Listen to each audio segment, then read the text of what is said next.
So now you see my screen normally. Is that right? Yes. Okay, so we can start. And let us move to where we were yesterday.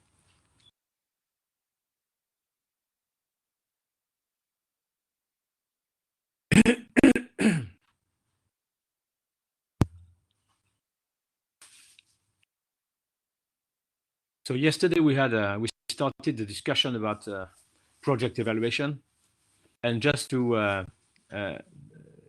summarize what we have done, I reminded you the usual criteria used in corporate finance to value an investment project, typically the NPV approach. But I also insisted on the fact that using the NPV just like this was not quite appropriate in project finance because of the complexity of these projects, and particularly the complexity of the financial schemes used to finance these long-term capital-intensive and risky projects. Okay, the complexity of the financial schemes makes it very difficult to have a clear idea of what the WACC, the weighted average cost of capital, is.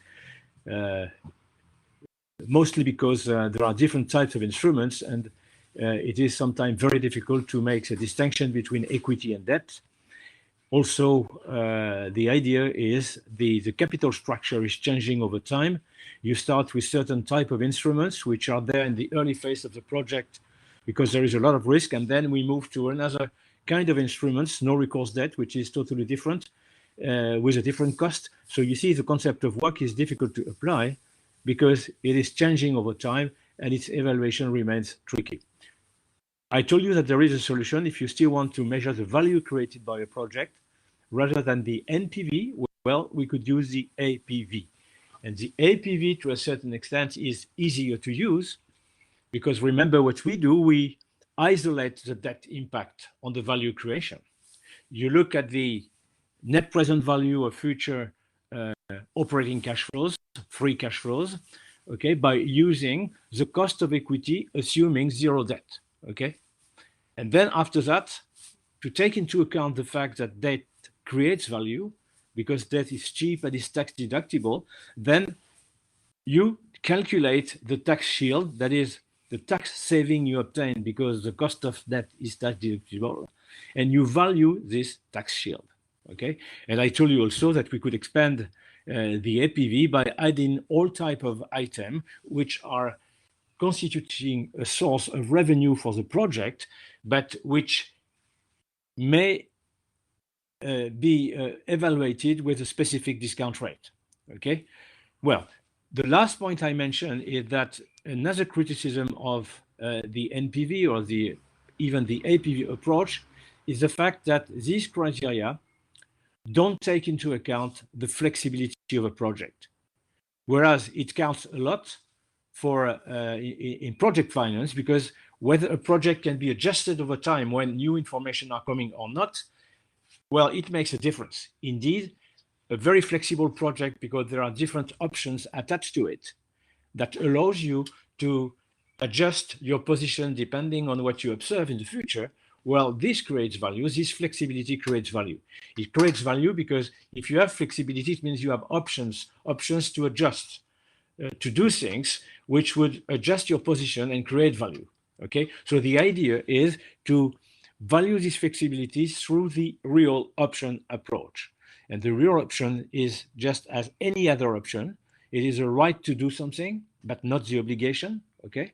The only difference between real option and traded option is that real option have no price on the market, and therefore they are very difficult to value. So the idea is not so much to try to assess the precise value for real options and integrate that in the value of the project, but to try to identify all the options, the real options that exist, all the possibilities that in the future will allow investors to adjust their position and take advantage of new information.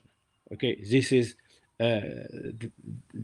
behind this flexibility issue, you have indeed the possibility to adjust to new information. So even though you may not be able to value this, to quantify this precisely, it's important to identify all these options and maybe to consider that, well, the NPV may not be quite the right element because there are other things to take into consideration, and it may orient your decision. Even if you have no value, you might decide, for instance, to invest in a project with a rather low NPV or APV, okay? But considering the options which are attached, there is an extra value. You don't know exactly how much it is worth. You don't know exactly what this value is, but it may lead the decision maker to say, okay, let's go for it, because whatever the value will be high enough to, let's say, lead to a global value creation that would be acceptable for the project.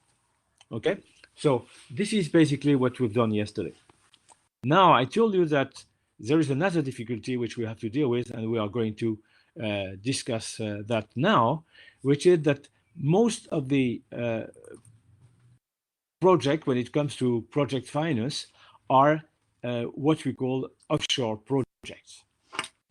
Offshore projects, it means that for investors, for those who are bringing the money, okay, usually they would invest abroad, not in their local, not on the local market. It may happen indeed, but you know, those who participate in this type of large infrastructure project, usually these are global pool of investors, okay, coming from different nations with different currencies they take as a reference, and therefore it adds to the complexity. So which are the major questions we will have to discuss in this context? There are three issues to discuss, I told you. Well, what about the cost of funds with multiple currencies? Okay, it's indeed important to know how much it will cost to finance the project, but what if you raise a mixture of dollars, of yen, of euros, or maybe some let's say Chinese currency also? So how are you going to calculate the cost of funds where you have some nominal interest rates which are different from one currency to the other? So here we have a technical point to deal with, and we are going to start with this. Okay.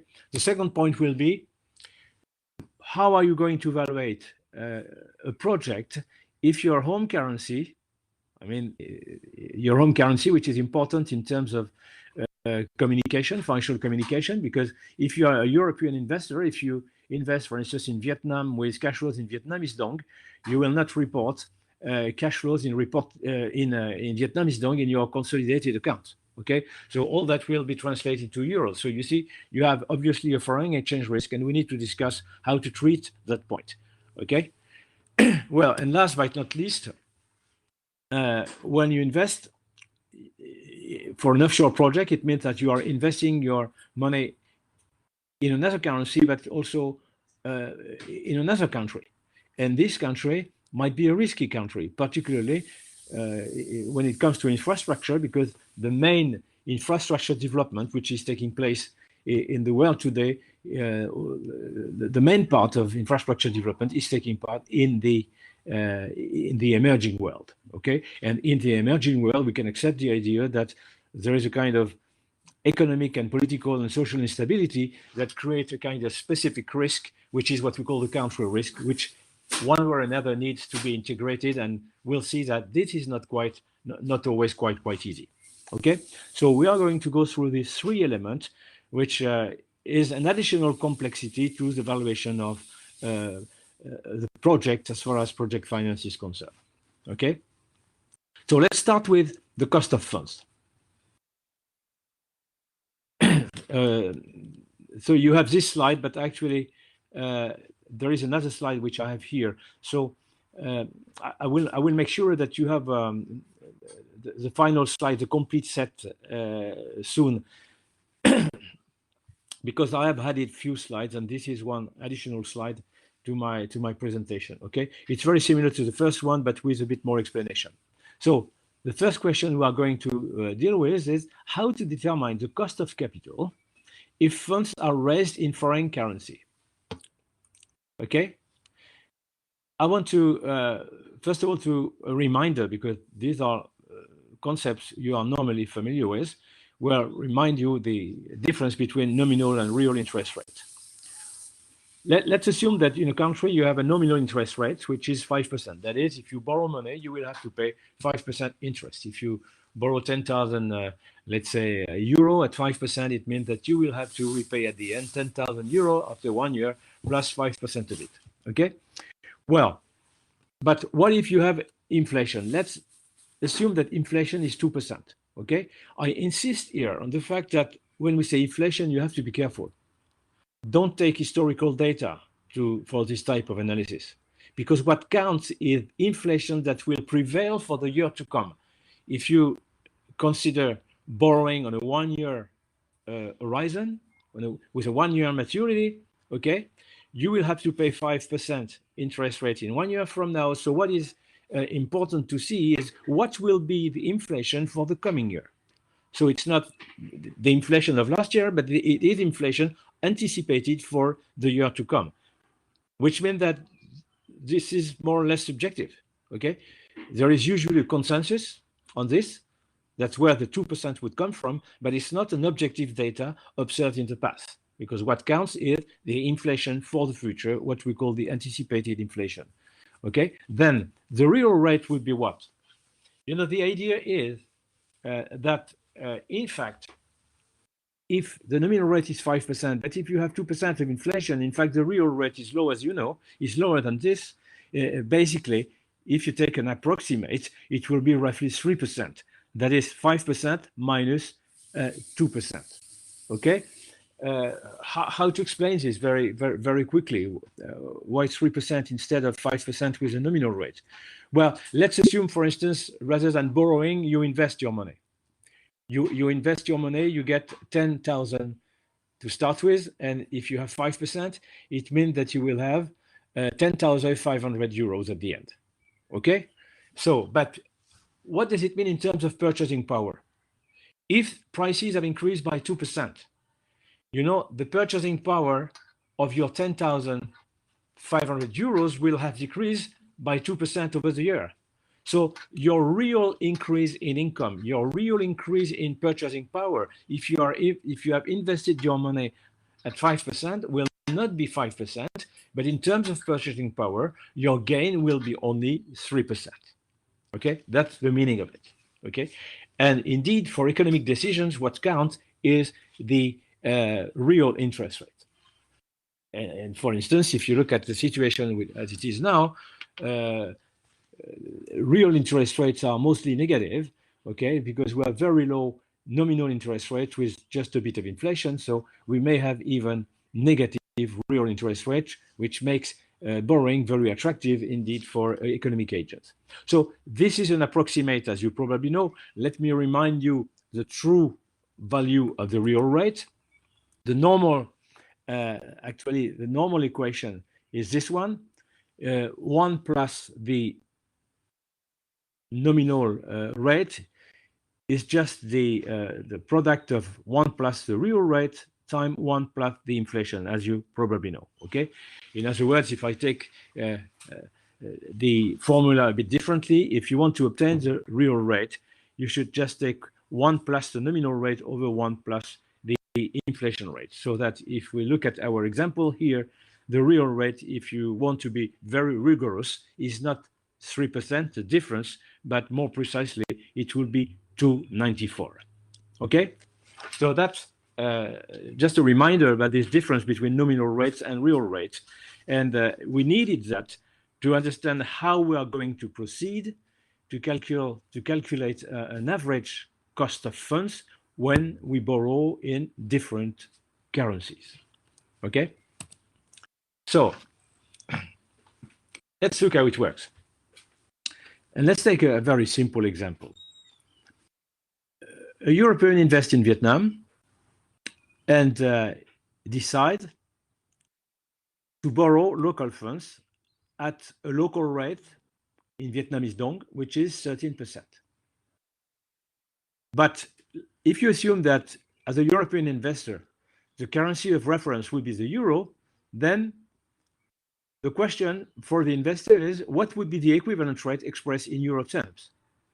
Okay, what this means, 13% really in Vietnamese dong is not, the investor is not concerned with Vietnamese dong, is concerned with euros. So it would like to have, let's say, equivalent rate, the equivalence of 13% in Vietnamese dong in euro terms. We are going to assume here that anticipated inflation in Vietnam is 10% and 2.5% only in the Eurozone. These are not realistic data as of today, but I just wanted to make sure that the numbers are large enough for the sake of clarity in my presentation, okay? So what are we going to do? Well, to obtain this equivalent rate in euro terms, this is the formula we're going to use. So look at what we're doing. What do you have in this expression? The first block here is just the expression of the real interest rates in Vietnam. If you have 13% nominal rate in Vietnam, but if you assume that inflation will be 10%, okay, then the real rate would be obtained using this formula. 1 plus the real rate in Vietnam would be this, okay, which means that the real rate in Vietnam should be close to 3%, okay? So now once you have the real rate in Vietnam, it means that the borrower is borrowing in real terms at close to 3%. So what does it mean in terms of nominal rate in Europe? Well, now you need to add the impact of inflation in Europe, okay? So starting from the real rate in Vietnam, we now apply the anticipated inflation rate in Europe, which is 2.5%. And we obtain 1 plus 5.3%, which means that borrowing at 13% in Vietnam is equivalent to 5.3% for a European investor. Okay? And you'll see that this approach is useful to calculate the cost of funds when you have funds in different currencies. Okay? So what is the meaning of that precisely?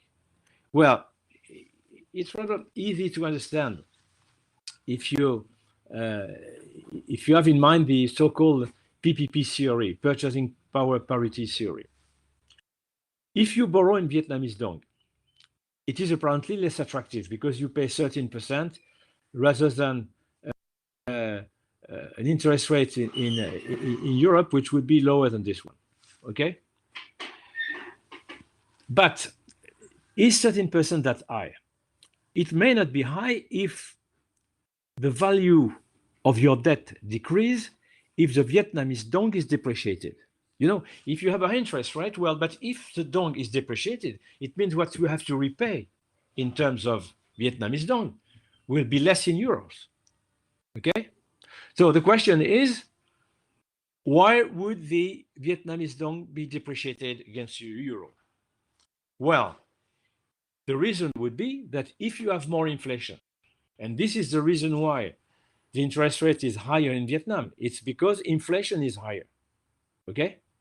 The 13% nominal rate in Vietnam basically is influenced by the fact that you have a high level of inflation, which is reflected in the cost of funds in Vietnam. Okay?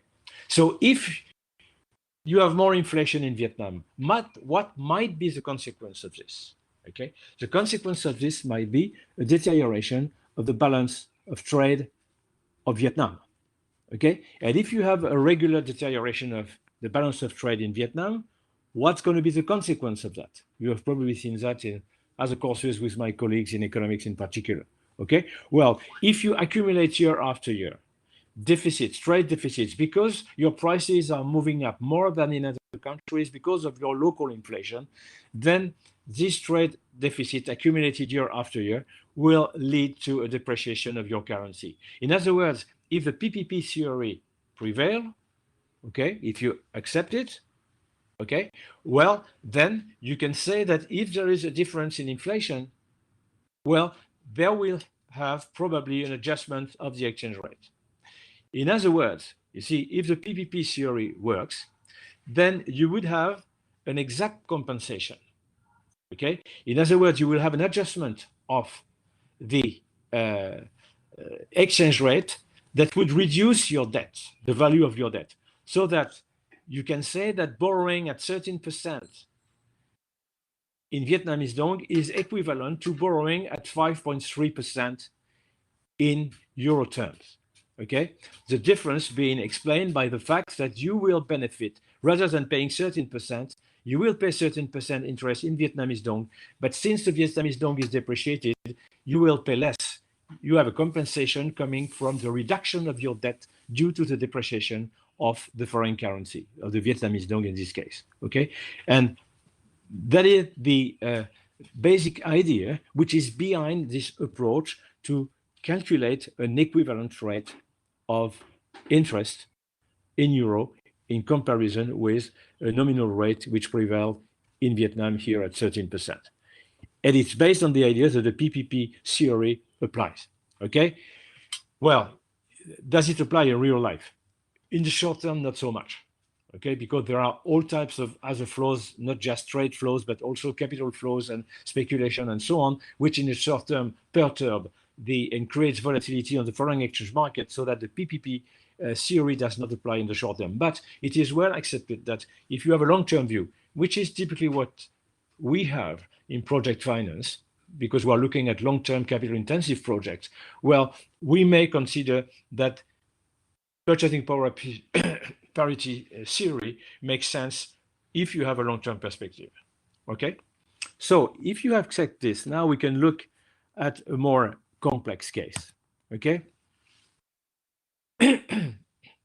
so now let's consider this situation. You have a project which might be wherever you want in the world, but you have investors and lenders, in particular from different countries. You may consider that you have Japanese banks, for instance, bringing part of the amount needed. In here, I'm assuming that you have 100 million yen, which will come from Japanese banks. You also have some European financial institutions. They would bring 1 million, okay? And you have US financial institutions bringing $2 million US. Okay, and we are going to take the US dollar as the home currency. Okay, in other words, we look at the project which cash flow in US dollars, and therefore we need to have a cost of funds expressed also in US dollars. So you see, here it's tricky because we have three currencies, okay, with different interest rates. How can you add up all this? How can you calculate an average? What is the average cost of borrowing? Okay. What do you know else? Well, you have the exchange rate at the moment. The present exchange rate is $1 is equivalent to 100 yen, and $1 is equivalent to 0.9 euros. Okay. And indeed, $1 is $1. What about anticipated inflation? You can look at Reuters or any other type of financial institution providing information about the consensus on inflation for different countries. Well, let's consider that the inflation for the years to come in Japan would be around 0.2%, whereas in Europe it would be 1.5%, and in the US it would be 3%. Okay. So now these are the data we have, and how are we going to do to calculate the average cost of borrowing? Well, first of all, let's look at the weight of each currency in the total borrowing. Now we are going to translate because the dollar is our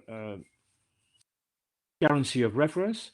We are going to transform all these amounts in dollar amounts. Okay, so the yen, considering the exchange rate, it would correspond to $1 million.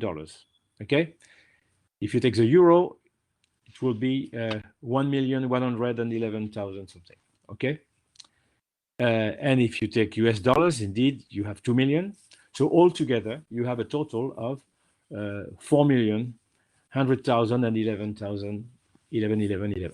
Okay, so now we can calculate the weight of each currency in the global borrowing. The yen would represent 24.3%, the euro would represent 27%, and the dollar would correspond to nearly half of the total amount, more exactly 48.6%. Okay, we have the weight now, but we need to calculate an average cost. So what are we going to do there? Well, actually, since the dollar is our currency of reference, we are going to try to see for each currency, for each nominal rate, what is the equivalent rate in dollars? Exactly, following exactly the same formula which we have used in the previous example, to calculate the equivalent rate in euro, starting with a 13% nominal rate in Vietnam. Okay, so please look at my slides, because I've made an adjustment on what you have on the slides you have in the document, in the document you were provided with. Okay, so please look at what I'm showing you right now, and please take note. Okay, so let's look at this table. I'm using the formula. Okay, I can come back to the formula we had before. I'm using this formula which you have here to find the equivalent rate, okay, in the currency of reference, which is the dollar now. So based on this formula, I have this table. So if you take the yen, what is the nominal rate for a Japanese? 2%. What is the anticipated inflation in Japan? 0.2%. Then you look at the fact that in Japan, the real rate is 180. Okay, so if you have a real rate of 180 in Japan, what do you need to add now? You need to add the inflation, which is expected in the US, which is 3%. Okay, so based on the formula you had before, I can have this conclusion that 2% as a nominal rate in Japan is equivalent to 4.85% nominal rate in US dollars. Okay, I will have the same approach for the euro, but now the nominal rate is 5%. The anticipated inflation is 1.5%. Okay, then if you make the calculation using the previous formula, you find a real rate in Europe, which would be 3.45%. Now I will add to this real European rate the American inflation, so that I will obtain an equivalent rate of 5% for euros to an equivalent rate in dollars, which will be 6.55%. Indeed, for the portion of the loan which is in dollars, there is no problem. Okay, you have 6% of nominal rate, and the nominal rate remains 6% indeed. So once we have this now, we have, the nominal rate expressed in dollars for each of the borrowing tranche, for the tranche in yen, for the tranche in euro, and for the tranche in dollars. So now we can apply these nominal rates for each tranche using the weight which we have here to calculate the weighted average cost of debt. And we find an average cost of debt which is 587, okay, which is a mixture of these three tranches with all the nominal rates locally transformed into equivalent rates in dollars. Okay, so I insist, these are the right values. If I remember well, you must have a mistake on the document you have. Okay, so please take notes of this, and I will make sure that you get this slide very soon. Well, so now let's move to the next issue concerning offshore project. How to deal with the foreign exchange risk and inflation. I look at both foreign exchange risk and inflation because indeed they are kind of related. For the reason we mentioned before, basically. If you have a high inflation in a country, higher than in other countries, okay, then in the long term, you can expect that the currency would depreciate against the other currencies, okay? In other words, the inflation gap is the difference between the local inflation and the inflation outside, has an impact on the trade balance. And if the inflation gap is not favorable, that is, if you have more inflation in your country, it will deteriorate your competitiveness, and you can expect that the trade balance will deteriorate over years. If the trade balance deteriorates over years, it means that you import more than what you export. If you import more, it means that you need to buy foreign currency and to sell your currency to pay for the import, okay? And it will contribute to increase the supply of your currency on the market, okay? And indeed, an increase in supply of a currency will contribute to the decrease in the value of this currency on the market, okay? Well, so there are different situations. Let's assume, to start with, that you can hedge your foreign exchange risk exposure. You know that there are some hedging instruments which exist. You can use options, swaps, all types of derivatives. I'm not going to explain that to you because it would be the topic for other courses, and probably some of you had the opportunity to study all these things in depth. Then if you have this possibility, you can take the investment decision without considering future exchange rate movements because you have a hedge, okay? You have a perfect hedge. If you have a perfect hedge, then there is no problem because there is no foreign exchange risk. You just have to take into account what?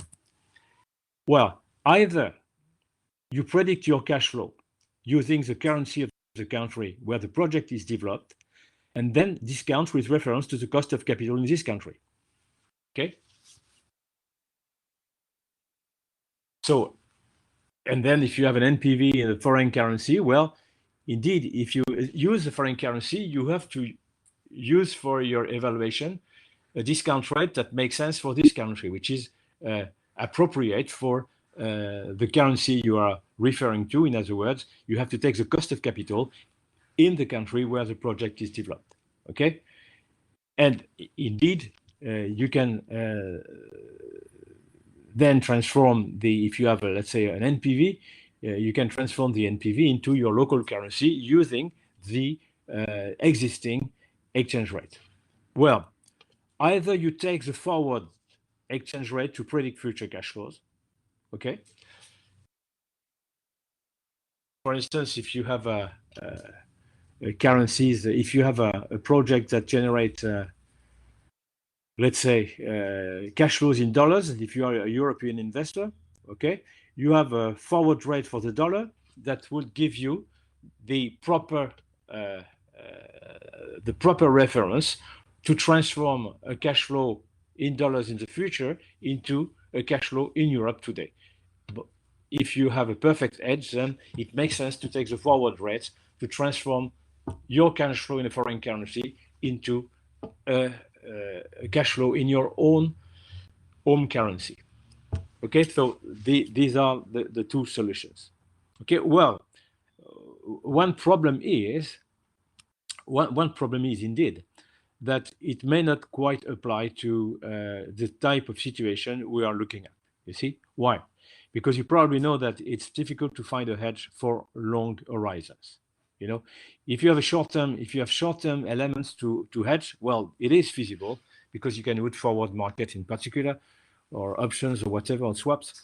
But you know, there are no solution for long maturities. The maximum would be 2-3 years, and still for 2-3 years the market is not liquid at all. So we would say that to have a perfect hedge, it's only for very short period of time, which is few months, not much beyond 1 year horizon, and therefore it's not quite appropriate.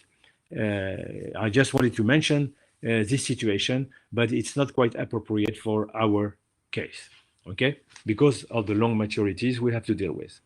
Anyway, there is a kind of remark that needs to be done to start with.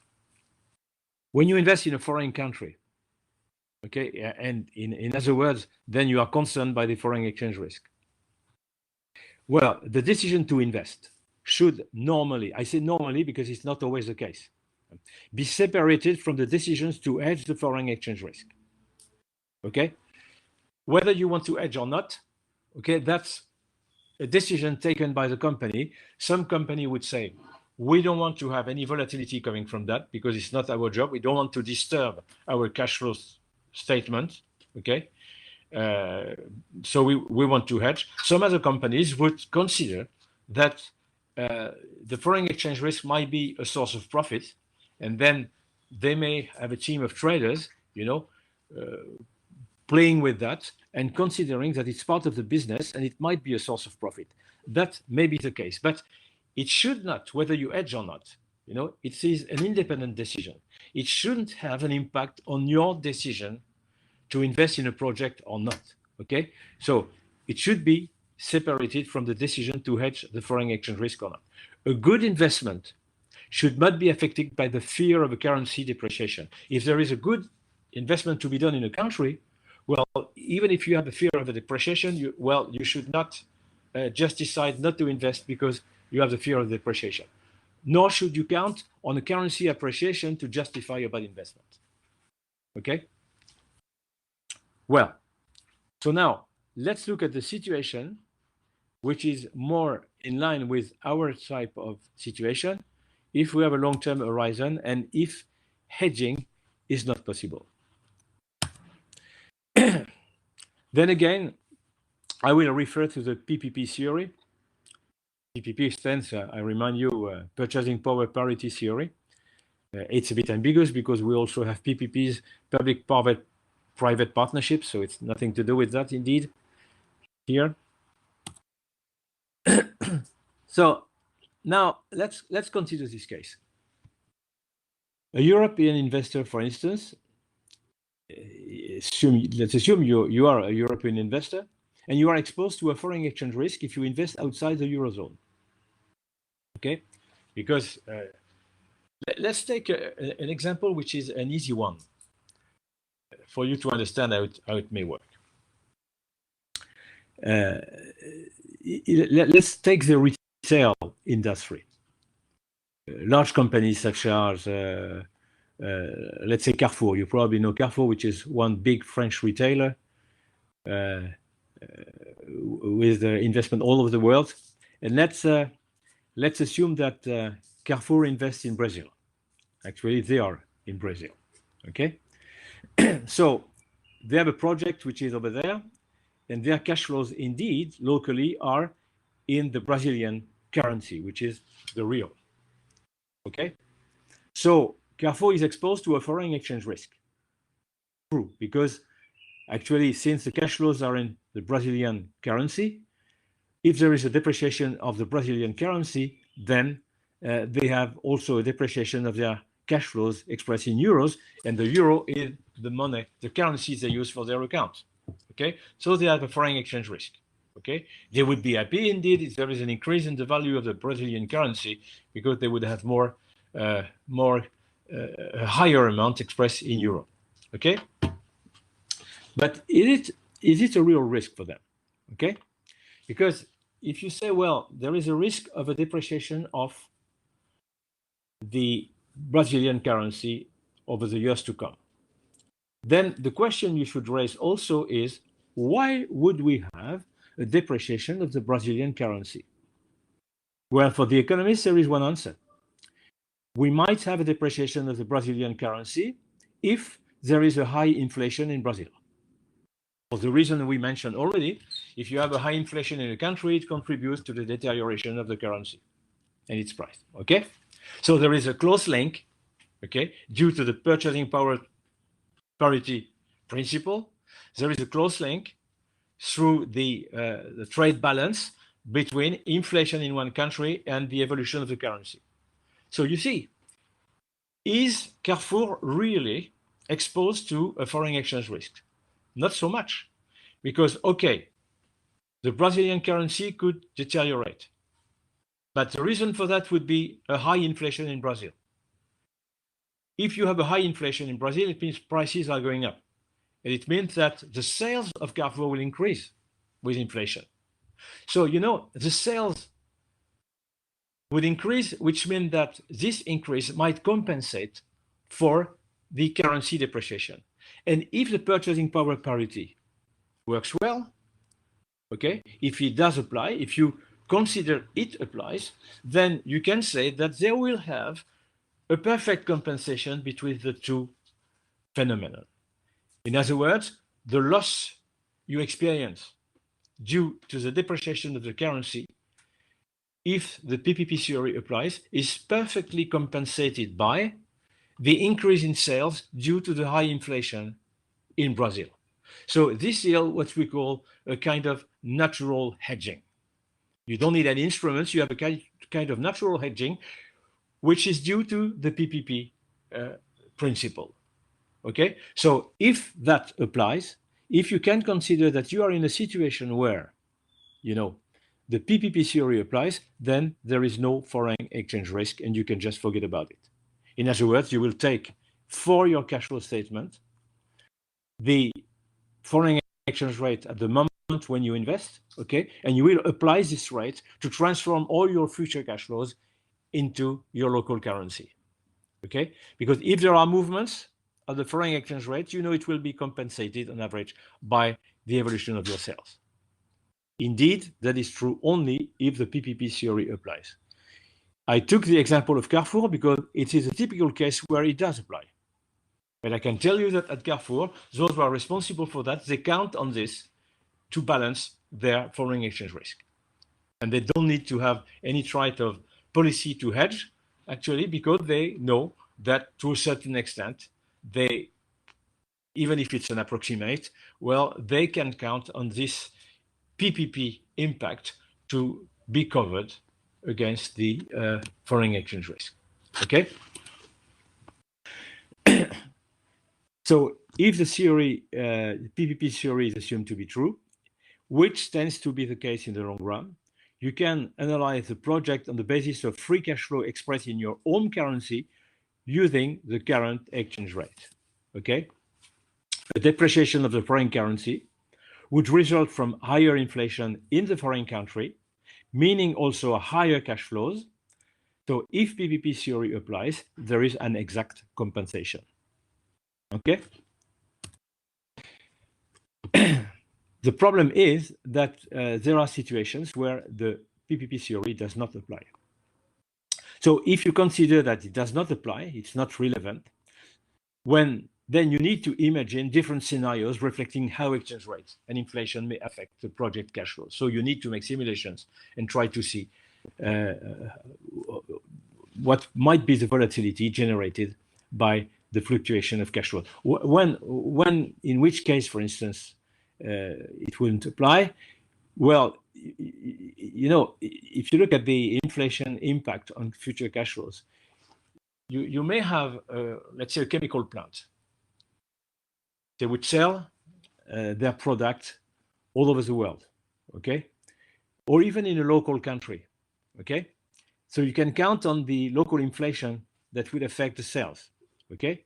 But maybe they have to buy commodities and let's say raw materials, which are expressed in other currencies, in dollars, for instance. That you may have an inflation which apply to the project just because of an inflation due to the price of commodities, okay? Which it has nothing to do with the inflation in the country where the project is located.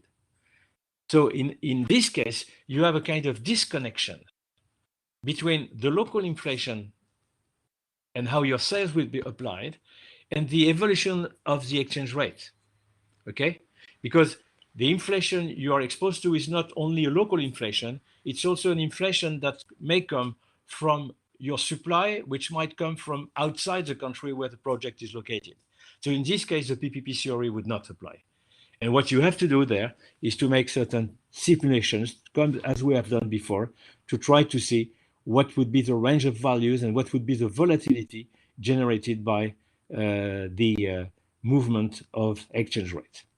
And it's difficult in this case to hedge, so that you have to accept the volatility. Or if you think the volatility is too high, then maybe you can imagine some types of solution to try to get a kind of natural hedging.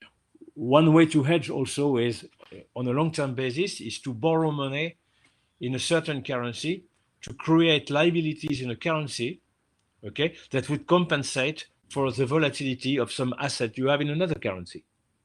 Okay, so you can use on your you can play on your capital structure, you know, it's a kind of asset liability management in this case, just to compensate some fluctuations. Well, now The next the next problem we have to look at, we have discussed the cost of debt. We have discussed the issue of the foreign exchange risk. Now there is another point we need to look at is what about the cost of equity? Okay. If you invest in a country which is not yours, okay, what type of procedure can you use to determine the risk premium? So excuse me, this is not the right slide. I suggest you move directly to the next one. Okay. Project evaluation, the case of offshore project, how to determine the equity risk premium. Well, here again, you have different approaches. You have at least two approaches. One which is what we might call the multi-country portfolio approach, or another approach which I call the single project approach. The multi-country portfolio approach has a strong theoretical relevance, but as we'll see, it may not quite easy to apply in practical terms. So the first case is to adopt a global perspective. What does it mean? It means that you will consider that you are a global investor. If you are a global investor, it means that you have projects all over the world. And there are some large companies which are typically in this situation. Okay? So how are you going to determine the cost of equity? In other words, when you want to determine the cost of equity, the problem is to determine the equity risk premium. Okay? So if you are a global investor, your reference, you need to find a reference for the market you are going to use to calculate the beta and the market risk premium. So if you are a global investor, you cannot take any one local market as a reference because it is just local. Okay. So ideally, you should take into consideration the global market. That is the aggregation of all local financial markets. Okay. Does it exist? Yes, to a certain extent. You have, for instance, the Morgan Stanley Capital Index, MSCI, okay, which allows you to calculate, to use the CAPM in a global context. In other words, to calculate the beta of your project, you will try to assess, to look at the link between the volatility of your project and the volatility of the global index. Okay. In other words, in a global perspective, you use the CAPM with reference to a global market index. That's it. So it's just a basic approach of the CAPM with a particular case because you are looking not at the local particular market, but at the global market. This is not so common. Another approach would be to have what we call an international perspective. International perspective would be a bit different. In this case, for instance, you consider you are, let's say, an American investor. You are not a global investor, you are an American company, you are an American investor. Your reference is the American stock market. Okay? So you will take this as a reference. Okay? And then if you invest in another country, you will have to combine the project beta and the target country beta. In other words, let's assume that an American would invest in Vietnam. Okay? The reference for the American investor might be the Standard & Poor's market index in New York. Okay? Well, then the first thing to look at would be to see what is the volatility of the Vietnamese stock market with reference to the S&P. So you have a first beta, which will be calculated by the international investor, which is the beta of the Vietnamese market with reference to the S&P New York. Then we will now look at the project itself located in Vietnam and see what is the beta of this project with reference to the Vietnamese market. Okay, Vietnamese stock market. So in other words, the beta you are going to use to calculate the equity risk premium would be the combination of the beta of the Vietnamese market with reference to the S&P time the beta of the project located in Vietnam with reference to the Vietnamese market. Let's say, for instance, that the beta of the Vietnamese market with reference to the S&P would be, let's say, 0.8. Okay. Let's assume now that the beta of the project with reference to the Vietnamese market would be 0.9. The beta taken into consideration to calculate the risk premium, the equity risk premium, would be the combination of these two beta, which is 0.8 times 0.9, which would be 0.72. Okay. And then taking the market risk premium prevailing on the American market. Okay, this is what I call the international perspective, which is different in the sense that we still refer to a local market to start with.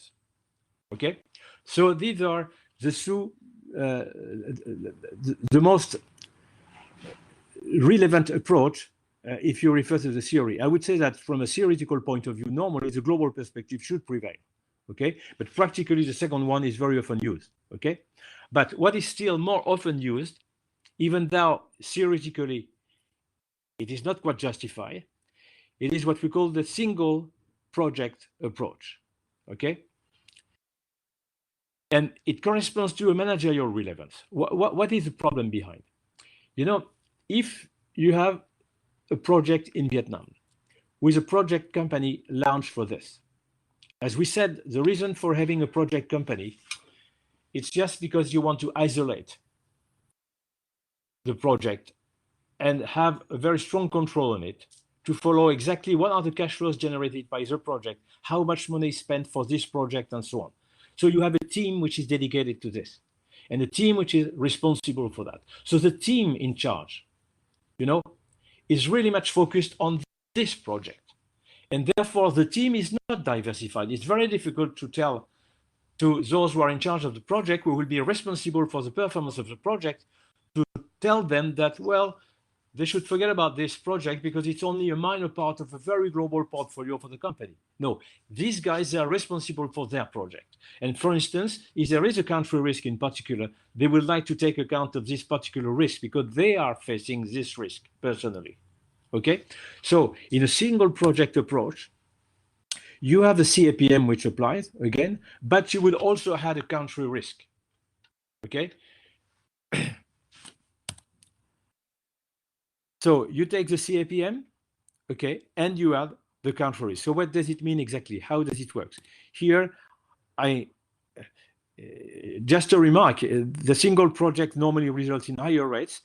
Due to higher risk premiums, this diversification effect is not fully integrated. You see, if you had a country risk, it means that you are not really considering that the company has a global portfolio in many different countries. If you integrate fully the one country risk, it means that you are not taking account the diversification effect. The fact that the company has a global portfolio with many countries in its portfolio, and then the country risk can be diversified away, okay? But if you have this single approach, then you tend to overestimate the risk premium because you don't take really into account the country diversification, the geographical diversification. So to be more precise on that, how does it work? So you see, I've tried, you don't have this slide, but to explain to you typically the type of approach that is used both in the international approach or in the individual approach. You see, you have an investor's local stock market. You have the local stock market where the project is located, okay? So you have a beta between the two stock markets, and you have a beta between the project and the local stock market. So these are the elements to have in mind to understand how the equity risk premium will be calculated. So excuse me, because my slides, I just realized that they were displaced. So now I come to this slide, which is actually the following. I will change this. So now let's look at this slide, which is an explanation with a bit of detail of how the case of the, let's say, the individual country would be the focus. Okay. And it is, I just show this one because it is the most used approach to calculate the equity beta. So the cost of equity would be the risk-free rate of the home country for the investor. Okay, so if you have an American investor, this would be the risk-free rate that prevail in the US. If you invest in Vietnam, you would have a country spread. Okay, a country spread. What is it exactly? Well, you look at the spread on the Vietnamese bonds. Okay, which you compare to the spread of, let's say, of similar level of risk in the US. Okay, so that, and there are data which you can obtain from Reuters, for instance. Damodaran is also providing a lot of data about this to calculate an adjusted country spread, which is actually a kind of spread between what the spread would be in your home country and what it is in the country where you invest, which is a kind of measure which is taken as an indicator of the country risk. Okay, and then you will use an adjusted beta, which you will apply to your market risk premium at home. So if you are a US investor, you will look at the market risk premium, let's say, on the New York stock market. What does it mean, the adjusted beta? Well, it is the project beta to start with, time the local market beta with reference to the home market. In other words, this would be the beta between the Vietnamese stock market and the Standard & Poor's. Then it's a bit tricky, but usually we had a correction factor. I am basically explaining the process used by Damodaran, and I do this because, and you have again the reference down there, because Damodaran is a very current reference. I'm not telling you that it is a perfect reference. I just tell you, and that's why I'm explaining exactly how it's done, just because it is a very common reference. I'm not sure it is quite relevant, but you have to know that it is commonly used. Okay, so a correction factor of 0.6. Why? Because, you know, the country spread, which is taken into account to calculate the country risk, includes the country risk, and the country risk is also included in the volatility of the local market. You know, so if you don't correct the volatility of the local market, you will count twice the country risk, which is already in the country spread. So what you need to do, following Damodaran idea, is to make a kind of estimate to take out of the local market volatility what is due to the country risk. And according to Damodaran, you need a correction factor of 0.6. Don't ask me why it is 0.6. Damodaran is good at providing numbers, okay? But well, now, to which extent these numbers are quite reliable, that's another story. The idea is always to say that it's better to try to have an approximate number rather than doing nothing, okay? So the correction factor, if you take Damodaran with 0.6,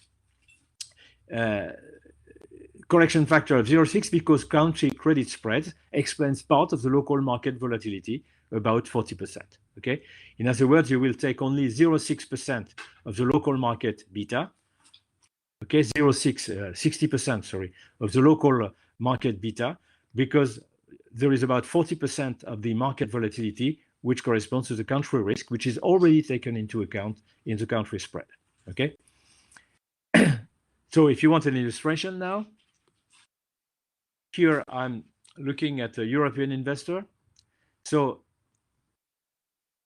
if the risk-free rate is 4%, if you have a country spread of 2%, which would correspond to 200 basis points, if you take a market risk premium at 5%, the project beta, let's assume it is 1.2, and then the local market beta with reference to the European market would be 0.4, then the cost of equity would be 4%, which is the risk-free rate, plus 2%, which is the country spread, plus 1.2, which is the project beta, time 0.4 times 0.6, which is the adjusted local market beta, times 5%, which is the market risk premium. And you would obtain 8.88%.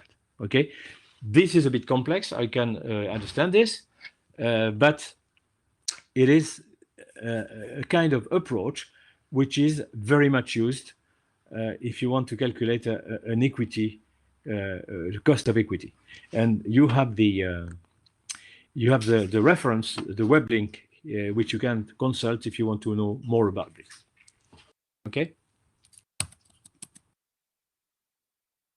So now,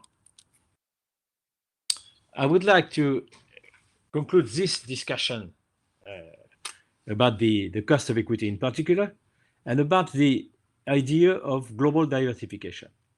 Because you see,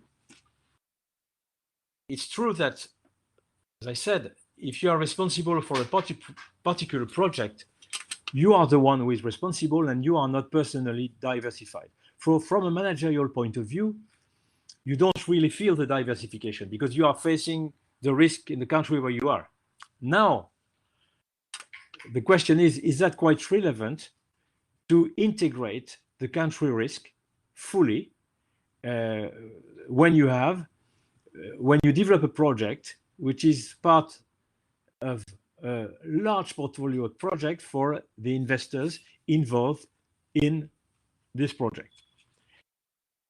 I would like to show you that it might be misleading because in this case, if you really focus on one country without considering this country as part of a geographical portfolio, then you ignore the diversification effect. So let's look at this company. This company is called CFAO, which stands for Compagnie Française d'Afrique de l'Ouest. It used to be a French company. It is now a Japanese company. Okay. You can see their activities. They are mostly in, let's say, in retail activity, distribution, and they would distribution all types of goods, equipment, okay, and services. Also in the healthcare industry, pharmaceutical products, and they also distribute consumer goods with different entities all over the world. Not all over the world exactly, but mostly in West Africa. And you can see on the map here. Okay. And when you look at these countries, you know, they are probably among the riskiest countries in the world. You look at Algeria, Angola, Burkina Faso, Cameroon, Congo, Cote d'Ivoire, and so on. If you look at the news, you know, these countries are very, very unstable. And if you look at the country risk rating, well, you would see that they are considered as very risky. So when you look at this, if you observe that, we say, well, that's totally crazy. How can you go and invest just in these very risky countries? If you look at the level of risk for these countries, I'm using here a scale of risk assessment, which comes from COFAS. COFAS, which is a French company, Compagnie Française d'Assurance Crédit. She provides credit insurance, okay, and because they provide credit insurance, they are interested indeed in country risk, and they provide risk rating for all countries all over the world. So they have a rating here. If you are A1, it means that your risk is very low. If you are a country rated E, it means it's an extreme risk. Okay. And I have added numbers 1 for a very low risk, and 8 for the highest possible risk. Okay, if you look at the country where the company is invested in, you have the list here. You see that most countries are either in C or D. Most of them are between, and C and D, you see, it's either high or very high. Okay, you even have some countries which are in the E. If you're in Central African Republic, you know the rate for the country risk is E. Okay, and for the business climate, you know, most countries are D or C also. Okay, so how can you understand such a portfolio of activities? You know, if you look at each of these activities, maybe except for a few which are rated, let's say, like Morocco, where you have an A4, which is acceptable risk, you know, but most are really with at least a significant risk, and many of them with a high or very high. Okay. Each country individually is risky for sure, but does it make sense to have an individual approach? Well, indeed, should adopt a portfolio approach, because the question is, what if you have a portfolio of all these countries, which is the case here? Well, actually, it's easy to understand what's happening. There are, I don't remember exactly how many countries here, but let's say about 20 countries, okay? Maybe continuously you have at least 5 or 6 of these countries where it's a total mess, where the company is not doing money at all, they even lose money.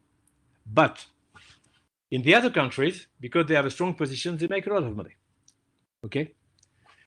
So indeed, regularly, even if it goes well in a particular country, it may, after a few years, being a total disaster because you have a political coup or whatever, and the economy is down and you lose money again. But in countries where they are doing bad, maybe some years later, well, the country is recovering with a new political party, with a bit of stability, and then the company, because the company remains during the tough period, immediately when it starts again, they are there.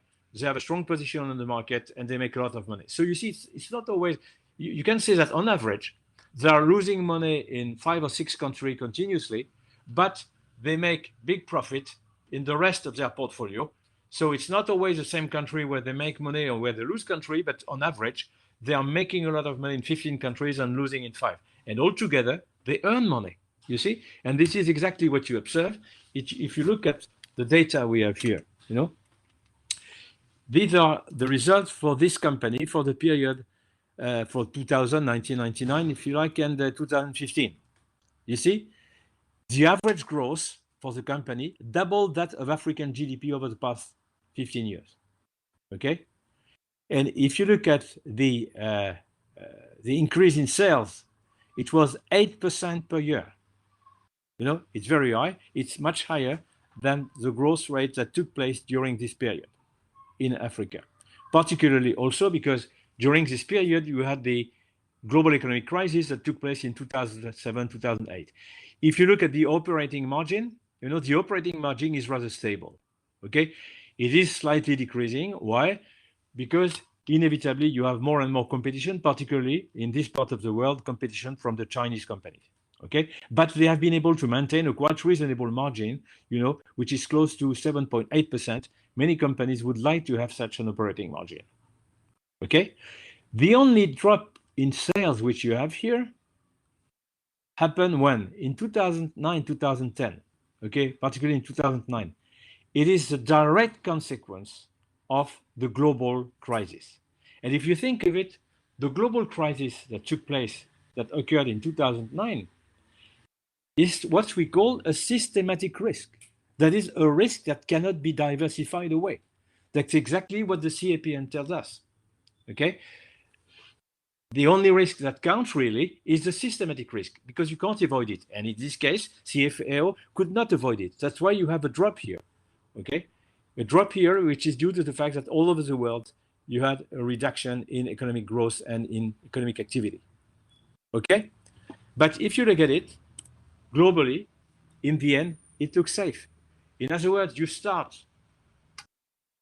with a kind of observation which is very pessimistic. You say, well, how can you do business in these very risky countries? Well, just because of diversification, the risk to a certain extent disappear within the portfolio. It's only the systematic part of the risk that does not disappear, and you can observe it in 2008. Okay, but otherwise, the business is safe. You have a safe business with operation in more than 20 very risky countries.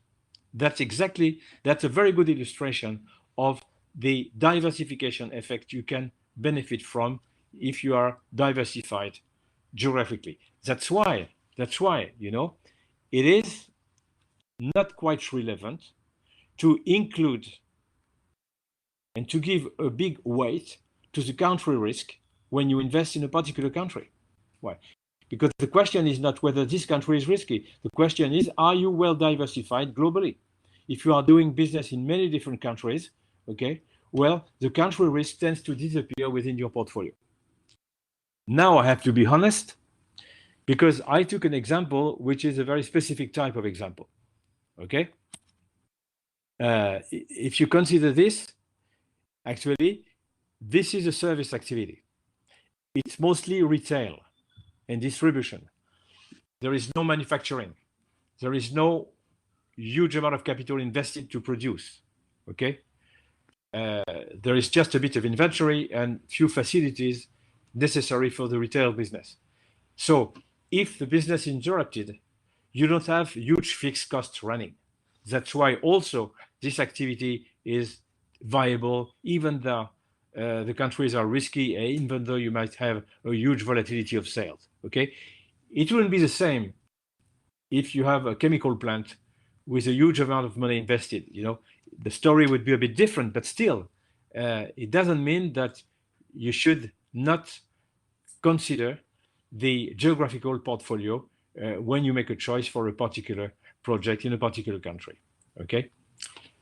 Well, so because the country risk is very often taken into consideration in the analysis of a project, of an offshore project, well, I think it's reasonable to have a short focus on country risk analysis, how it can be done, and so on, because that is a key element in project finance, to analyze the risk you take within a country.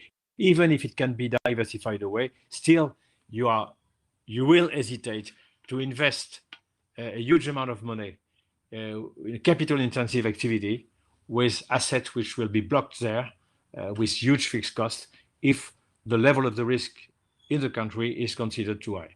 So now the next step will be to look at the basic principle of country analysis. But I'm just looking at my watch. It is 10:15 for me, so I think it's the right time to take a break, 15-minute breaks, if you don't mind. Okay.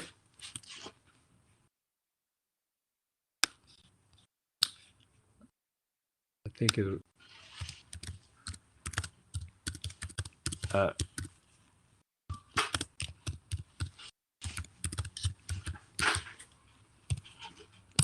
Okay.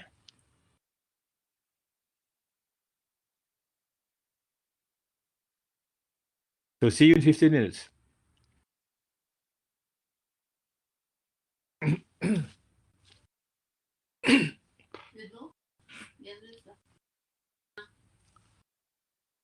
Ouais, je vais prendre.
Are you there?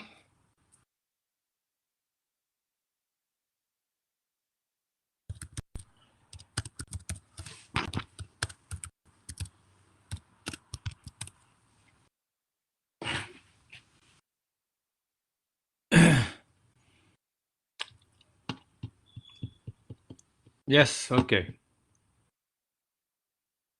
So all of you are back? Okay, so, well, so as I told you, if I summarize what I have just said, just before the break, if you have a large portfolio of country, indeed, you have to consider that you may benefit from a geographical diversification. And the case we have looked at, CFAO, is clear about that. You know? Now, nevertheless, and particularly if you have to invest in heavy infrastructures with huge capital cost and assets which are blocked in the country, indeed, it's a bit of less favorable situation to benefit from diversification. And just because you have the fixed cost still running, and it may lead to huge losses if your business is interrupted for any reason. Okay, so the country analysis would remain, in any case, an important point in the project development to see whether the project is viable, acceptable or not. Okay, so considering that point, I thought it was useful to have a close look at what we mean by country analysis. Okay, how do we, what are the specialists providing you with ratings and opinions about the country risk? What are they doing? What type of analysis are they developing? So this is the aim of this section. Well, there is a very simple idea to start with. If a country is doing well economically, it probably means, it certainly means that this country is not too risky. You know, when things are going well, it means that people are happy. You don't have much instability is going on. However, if things turn out to be bad, if the economic situation is tough and so on, then you have a demonstration, you have social movements, you have political instability. So a bad economic climate goes together with a higher risk for the country. That's kind of obvious. So to look at the driving factor that will have an impact on the level of risk, actually, you have to look at the, let's say, the quality of the economic system, how it works. And there are two things you have to look at. A country which is doing well, actually, is a country where you have a sustained demand. Consumers are ready to buy, investors are keen to invest, and so on. And in front of this demand, you have a competitive supply. So if you have both a sustained demand and a competitive supply, it means that there is a strong demand that boosts the economy, and at the same time, you have also the companies that can provide what people want to buy. Not only they can provide what local people want to buy, but they also usually have a capacity to export to boost further their activity. So it's important, if you want to assess the level of risk of a country, to look at all the factors which have an impact on either demand or either competitiveness of supply. So let's look first at demand. What do we mean by demand? You probably remember I assume you know your basics in macroeconomics. When we talk about demand, what does it include? It includes C, which stands for consumption, E, which stands for investment. Okay, investment is a demand for capital goods. Consumer would buy consumer goods such as food, clothes, or cars, all type of equipment for the house, and so on. Well, investment, it's a bit the same, but rather than buying, let's say, food, well, you would buy raw materials to process in your company, okay? Or you will buy new equipment, new machines, new robots, and so on to develop your competitiveness. So, but it's still a demand. I mean, it means you have behind that, you have an economic agent willing to buy from someone else, from a supplier. Well, then you have G, which stands for government expenditures. You know, the state more or less plays a role in the economic system. More or less, I say, because it's very different from one country to another. The government in particular will have to invest in infrastructure, for instance, to develop new universities, new hospitals, to develop in communication networks and so on. These are spendings which come from the states, which are included in what we call here G. Well, and then you have what we call the external demand, which is X minus M, and X stands for export and M for import. So you look at the difference. X is indeed a demand which comes from outside. Okay. M is a local demand which is not addressed to local companies, but which is addressed to foreign companies. So it's a kind of leak outside the country, whereas export corresponds to an additional demand which comes from outside the country. Okay. So if you have a trade surplus, well, it means that you have a net demand from outside. If you have a trade deficit, you have a part of your local demand which is not a demand for your local companies, but a demand for outside players. Okay, but these are the components of what we call the global demand. Okay, so what are the factors which have an influence on it that analysts, country analysts, would look at? For each, there are different elements to take into consideration. Consumption, for instance. One very important factor would be confidence in the future. If people are not quite confident in the future, they tend to save. Okay, to save money rather than consuming, and it would, in this case, bring consumption down. It will reduce demand, and companies might be less willing to invest. Okay, demography is also a major factor. When you have young people, you know, they like to consume, whereas if you have an old population, that this old population tends to reduce its consumption because you have everything you need at home. You don't need to buy other things. Maybe you can replace sometime, but not so often.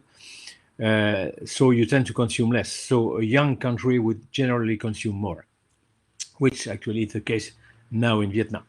Okay, well, income, the level of income, indeed. If you have a rich country with a high income per capita, so it means that people have the power to spend. Okay, but it's not only the GDP that counts, the global GDP for the country. And the GDP per capita is only an average. You know, what also counts is how it is, let's say, distributed. The repartition of the income in a country is also an important point. If you have many poor people and few very rich people, that's not good for consumption. Why? Because very rich people, you know, they consume everything they want, but if they get more money, they're not going to spend more because they already have everything they want. Okay, and if you maintain a large part of the population with in a situation of severe poverty, it means that these people, they are not going to consume. Okay, so even if you increase the GDP, if the GDP is not going to the right pockets, well, it may not have much impact on consumption, and which is indeed a key problem in many countries, particularly in emerging countries right now, where not everyone benefits from growth. Okay. Well, another point which is important indeed is access to credit. You know, if you want to spend now, if you can count on an income in the future, if you are optimistic, you know, particularly when you are young, you start in life. Okay, you may need to equip yourself with cars, home equipments, and so on. So an easy access to credit would facilitate consumption. That's typically the case in the US, for instance, where there is traditionally an easy access to credit. That's why the level of consumption is so high. It's one of the reasons why consumption is so high in the US. Also because these guys are very optimistic about the future in general, so that they don't hesitate to borrow money right now. They are so sure that they will be able to make it in the future and then to repay their debt. And it is seen as a easy way. Okay. The problem that it may lead to situations which are tricky. And remember in 2008, the very reason for the crisis was the fact that many people had borrowed money to buy their house, and actually they couldn't repay their loan. And then this was the trigger of the crisis we had in 2008. Okay, but these are, maybe we could have had other factors, but these are the main factors that analysts would look at to try to anticipate to which extent consumption will drive the economy. What about investment?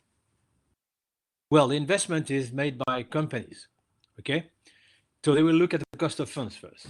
If you have a high cost of funds with high interest rate, real interest rate in particular, well, they might hesitate to invest. Anyway, you are familiar with that. You know that the cost of funds will have an impact on the WACC. If the WACC is high, then less projects will become viable and investment will go down. So it's just this very simple reason which is considered here. Well, investment will also depend a lot on anticipation. Companies will decide to invest if they are optimistic as to their capacity in the future to sell and to grow their sales.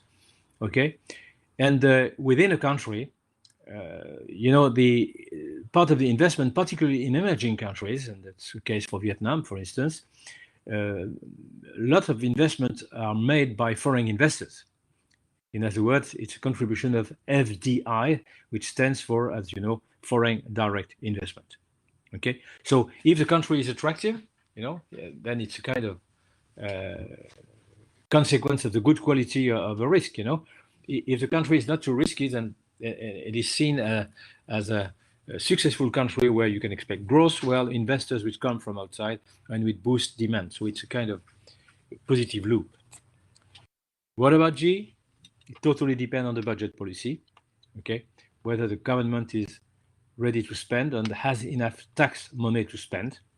Okay, and that may be a problem in emerging countries where the tax revenues are usually a bit too short to provide all the money needed for the government to develop new public services or new infrastructures which are nevertheless necessary to continue the economic development in the country. That's where, for emerging countries, it's a tricky issue on one side to develop infrastructures, but on the other side, sometimes it is too early in the emerging phase for the government to collect enough money and enough tax revenues to finance these investments. So that might be an issue, and that's where project finance has a role to play, because as we said, one of the major advantage of project finance for governments is the fact that it's a way to attract foreign investors. Okay. Well, what about X minus M, the net export, as we call it? Totally depends on the global economic situation. If you have a global crisis, then demand from outside will decrease. Okay. If you have a rapid growth all over the world, then any country would benefit. Okay. But it depends also on the international openness. If you are open to foreigners, North Korea, for instance, doesn't benefit so much from the outside world, considering its high level of closeness. Okay. So these are the main factors concerning demand.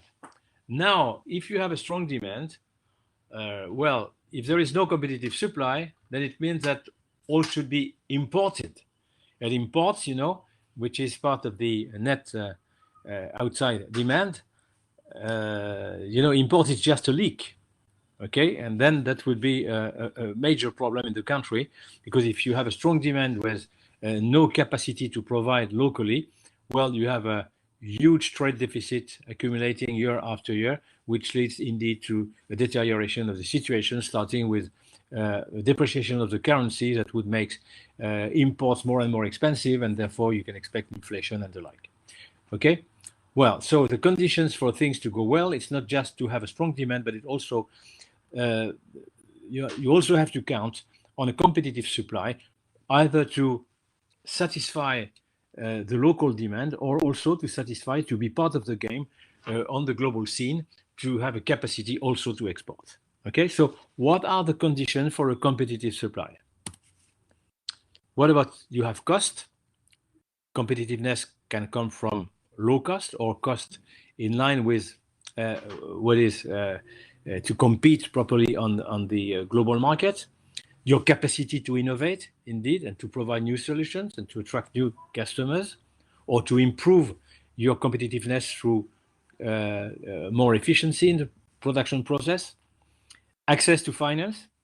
Okay, if you want to innovate, you need to finance new equipments, new projects, and so on, and you need to have access to finance. You need to get easy money, and that depends indeed on the level of development of the financial system in the country, and it also depends on public action, which can favor more or less the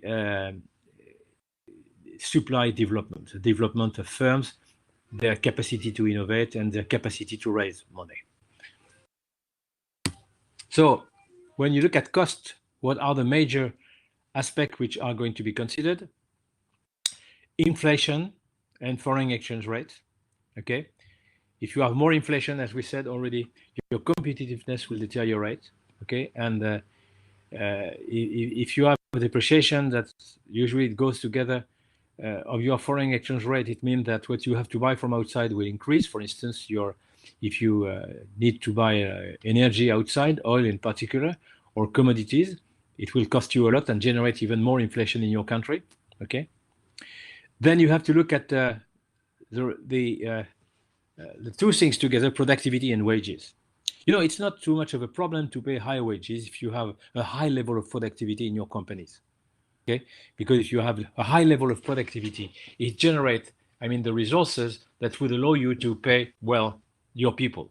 Okay, so the problem is not the level of wage in itself; it's a level of wage compared with the level of productivity in your country. If you have a high level of productivity, higher than in other countries, well, you can pay your people well without deteriorating your competitiveness.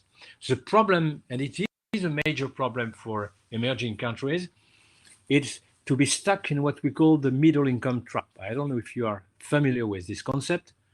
The middle income trap is the fact that in emerging countries, when you start growing, usually you start to have a strong demand for labor, for qualified labor, and you observe an increase in the cost of labor. If that increase in cost of labor, if at the same time you don't have an increase in productivity, then you end up with a kind of gap between your level of productivity and the cost of labor. You have a cost of labor which is too high in comparison with the productivity level. Okay, and in this case, your competitiveness deteriorates.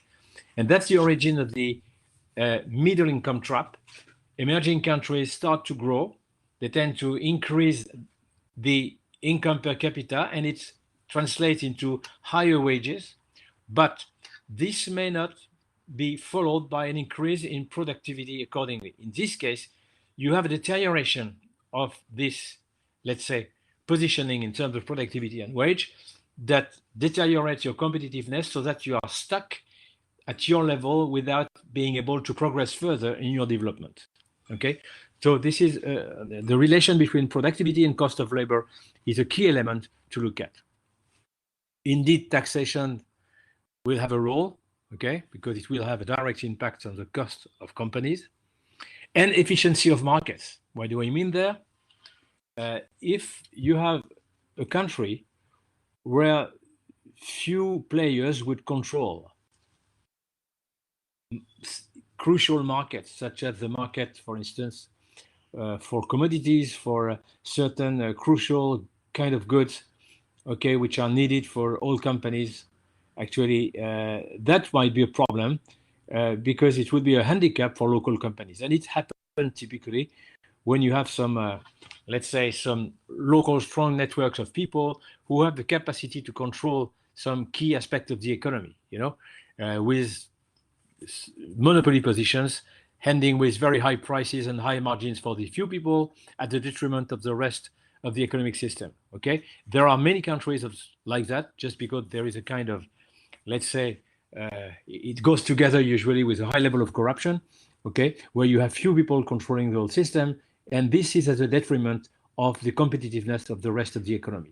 Okay, as long as you have this, well, it will be difficult to grow further, and this is a major problem for some countries, and it is considered as a major source of risk indeed for the country. It's a major weakness. So innovation, then you have to look at the R&D capacities and level. Technology transfers also play a major role, particularly in emerging countries. And this is also, as we said, one major advantage of project finance, because for a complex project, usually you have the contribution of foreign, let's say, companies with a strong expertise in the field. They will employ and they will train local people, and it will be one way for the country to increase its technological capacity. Okay, so technology transfers are major element to develop a competitive supply in emerging countries. If you think, for instance, in countries like Korea, typically, Korea some 20, 30 years ago was an emerging country in the very early stage of emergence. It's the best example I can find to explain the efficiency of a good way of dealing with technology transfers. The Korean have been probably the best example you can mention to show how a country can benefit from technology transfers. Okay. Ease to do business is another important thing. Is it easy to do business? Well, sometimes you may have what we call the red tape. Red tape is when you have a very heavy bureaucracy, putting a lot of constraints and norms and rules, difficult to handle for companies, and that may be an obstacle for the development of a competitive supply. No need to say that for a country like Vietnam. I think you would agree with me if we say that maybe there is an effort to be made to reduce let's say, the bureaucratic aspect of some of the activities in Vietnam. And I can say that because I know that even Vietnamese would say the same. And flexibility, that is the capacity for the companies to move from one activity to another, to restructure. And that depends a lot of legal elements, legal aspects in the country. Access to finance. It has to do with the efficiency and the depth of the financial market. Okay. Efficiency and depth of financial market, that is the possibility for locals to find quickly the money they need in good conditions. Okay. And that, of course, necessitates an evolution. Let me remind you that when we launched the MEBF, the very reason for that was to try to boost the expertise in the banking system, typically to contribute through this type of training to improve the efficiency of your financial system and banking system in particular in Vietnam at a moment when it was absolutely necessary. Okay, but indeed it will depend also on local saving. If you have a lot of local saving, then it would be easier to raise funds in good conditions, because local saving means cheaper local money. Otherwise, you have to count on outside investors, okay? Outside banks, for instance, or financial institutions such as pension funds, for instance. We'll see later on that pension funds are very much interested in project finance, because they would contribute particularly for the no-recourse debt, which is included in the financial package of project finance, okay? But this also depends on the country rating. You see, so good, and the analysis leads to a conclusion as to the country rating, but you know, the country rating in itself contributes to the quality of the country, okay? Because if you have a good country rating, it will be easier to get money from foreign investors. What about the public action? Institutional stability is a key element, particularly for foreign investors, you know, and they play a role through FDI, through the provision of funds when needed. Okay, it's always reassuring to see that within a country you have a political stability, because the institutions are there, and even if there is a crisis, if the institutions are strong enough, well, you can go easier through a crisis. So it's a strength, for instance, which is often mentioned for Vietnam, with a strong political party at the head of Vietnam, which even if there is a bit of bureaucracy, still it's behind that you have a certain stability, which is highly appreciated by investors. Relevancy or efficiency of public policies. That's indeed, it's not always too easy to say what is efficient and what is relevant, because economists might disagree on this. Let me just give you one point. When it comes to the efficiency of public policies, this is indeed one point which is analyzed by analysts when they try to assess the country risk. The public policies will have an impact, for instance, on the ease to do business. So it has an impact on the on companies directly. Okay, and what we have to say is that there is a kind of ideological bias in most of the analysis. Why? because it appears that the more liberal a country is, the better it is appreciated by analysts, considering that behind liberalisms, you have the idea of ease to the business and easy access to markets, better regulation with more competition, and so on. So there is obviously a kind of bias based on the idea that a market-driven economy with a kind of liberal policy behind it would be the best situation that could prevail within a country. Indeed, that could be discussed. That's not the point here, but I just wanted to mention that bias which exists, obviously. Education and health are key elements, okay? Why education? Because education has to do with the capacity of the local people to develop their own technologies, to benefit from technology transfers and to innovate. And health is also important because when it comes to, these are both contributors to happiness. There are lots of surveys concerning the happiness in each country. And you would see that people, when they are more educated, and if they can count on a good health system, they are usually happier than in other countries. Okay? So if they are happier, it means they are more optimistic also. They would invest more, they would consume more, and it is all beneficial for the country. The rule of law is also a major point, which would have to do with the ease to do business mentioned before, okay? And the rule of law is really a key element. According to, we'll see later on how this is, with the opinion of analysts concerning your country, and there are some comments indeed on this aspect. So here I'm giving you see, so there are many factors to be considered. The idea being that if for a country you have a strong sustained demand because there are all types of positive factors playing, the same for competitive supply, that the country is doing well and the risk is very low. But if you have, for all these factors, or for many of them, some weaknesses which are there, well, indeed, it will be a major obstacle for economic development, and it usually corresponds to a local situation which is unstable with tendency to deteriorate, that might lead to some political crisis and the like, some political instability, and indeed that would contribute to deteriorate the risk rating of the country. Okay, so now once we have said that, how are analysts doing their job? Well, they would take all these criteria and usually rank them in terms of large block.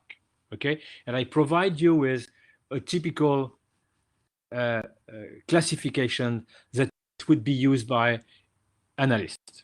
Okay, and you would recognize in each of these blocks the different factors which I have referred to in the previous slide.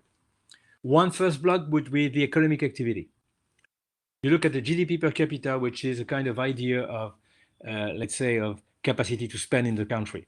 Economic growth, which tells you the degree of success of the country. But it's not only economic growth that counts, the growth, where are the growth drivers? If in the country the growth rate is high because they produce oil and there is a stronger demand for oil, and if the country is just producing oil, you may have a high economic growth, but the growth driver is not quite sustainable. Okay, so what are the growth drivers and what are the leading industries? Are they in areas where you have a bright future, or are they in areas where we can expect that the markets will decline? In this case, it's not the same story, okay? And productivity and wage, I told you, is a key element to see how is the country positioned in terms of competitiveness, particularly labor cost competitiveness, okay? So all these data can be found in national accounts, in the World Bank, at the OECD, regional development banks, and so on. All these data are available. So in the last column, I indicate the major sources of data which analysts would use. And for some of them, I even indicate some precise indicators. The second point would be openness and international exposure, okay? How is the country doing in the global system, okay? One source of information is the current account balance. I guess you are familiar with the balance of payment. So the current account balance will tell you everything about what is imported, what is exported, what about the services, also whether the country is exporting services as well as goods and so on.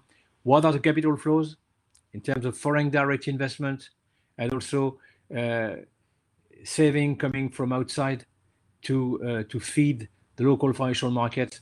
And what about the currency reserves, which will tell you the capacity of the country to control its exchange rate? Okay, so these are the main elements that would be considered if you look at the openness international exposure.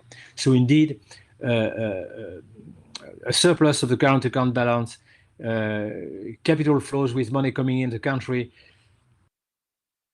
but also capital flows going outside, meaning that the country has also a capacity to take control of companies outside, would tell you about the strength of local companies. And currency reserves also is a kind of signal of good health if the currency reserves are high enough, and the reverse indeed if they are too weak. Well, then you look at the financial system, the banking system and financial inclusion. Then here you have all type of documents which can be found from the central banks first, the IMF, International Monetary Fund, the Bank for International Settlement, and the World Bank would also provide a lot of data concerning these things. You look at monetary policy and inflation. Inflation is indeed an important point. And capital market efficiency, which is also a point that will tell you to which extent companies can count on this local market to raise the money they need for their investments. Then you have a block usually which corresponds to public finance, where you look at public spending, okay, in which area, state-owned firms. Considering the bias that I was mentioning before, it is considered that the less the state is involved in terms of intervention, direct intervention in the economy through the control of firms, the less they are involved, the better for analysts. Is that something that everyone can accept? That's another idea, but it's a commonly accepted idea. Tax collection, what is the capacity of the country to collect taxes? And that's usually a problem for emerging countries, because in the early phase of development, people are not used to pay tax. And when you start to have a tax system, it is well known that many people will try to avoid paying taxes. I don't know if it's still the case, but I remember that in Vietnam, when you introduced the VAT system, when going to the restaurant, they were just asking you whether you wanted to pay with VAT or without VAT. And if you need to have an invoice to get your money back from your company, then you would have to pay the VAT. Otherwise, well, they would accept you not to pay that because they didn't realize how important it was to pay taxes. I think it has changed a bit, but this is typically the type of behavior you see in many emerging countries where people have not fully integrated the fact that paying tax is a necessity to contribute to the economic development of the country. Public debt, the fiscal balance, and after that you look at the fiscal balance. If the fiscal deficit is too high, then it will be a problem inevitably in the future. Okay, and again, I insist on the importance of project finance here, because project finance, I repeat, is a mechanism that allows the use of private funds to finance public infrastructures. Okay, and even though these are complex structures to develop, with a lot of difficulties, particularly with PPPs, when you have public-private partnership, nevertheless, it may contribute a lot to the development of local infrastructures, and it's good particularly when the state is a bit short of tax revenues. So indeed, recurring fiscal deficit will contribute to the accumulation of public debt. And when you look at the public debt, well, it's not only the amount of the debt that counts, okay, but it's the weight in comparison with the GDP, which is the traditional ratio which is taken to assess the level of public debt, but it's also the origin of the funding. Okay, if the public debt is financed by local investors with local money, local saving, it's an internal problem. Okay, the problem is if the country has borrowed in foreign currency from foreign investors. Okay, because then there is a higher risk, because would the currency depreciate, the local currency, in case it would depreciate, well, then it means that the value of the debt would increase dramatically sometime, okay? And it's exactly the situation that occurred in countries like Argentina, for instance, or Venezuela, because part of the debt they had was in dollars, okay? And all of a sudden, due to the depreciation of their currency, well, the value of their debt expressed in the local currency increased dramatically, which led to unsustainable situations. Okay, so that for the public finance block. Usually after that, you have a block that concerns the social climate and the environment. So you look at the demographic structure. Do we have an old population, aging population, or young? What about unemployment? It gives you also an idea about the level of activity in the country, and also an indicator of, let's say, social tensions. If you have a high level of unemployment, well, it's not quite good socially speaking. What about the educational system? Is it doing a good job or not? What about equity? If you have a lack of equity in the country, well, it may be the origin of, let's say, social movements. What about the quality of life, community tensions, geopolitical tensions? Okay, community tensions, that's typically what you have, for instance, in India. That's a major weakness for India, as well as geopolitical tensions for India with the problem with Pakistan, for instance, to a certain extent, with China also. So, you know, India is, on these 2 points, for instance, would be very badly rated. Okay. I give you the some indicators that exist for each HDI, for instance. It's a Human Development Index, MPI, BLI. You will have the meaning of this element on the next slide. And finally, usually you have some indication about the business environment. You would look at the stability of institutions, okay? State of law. What is the level of corruption?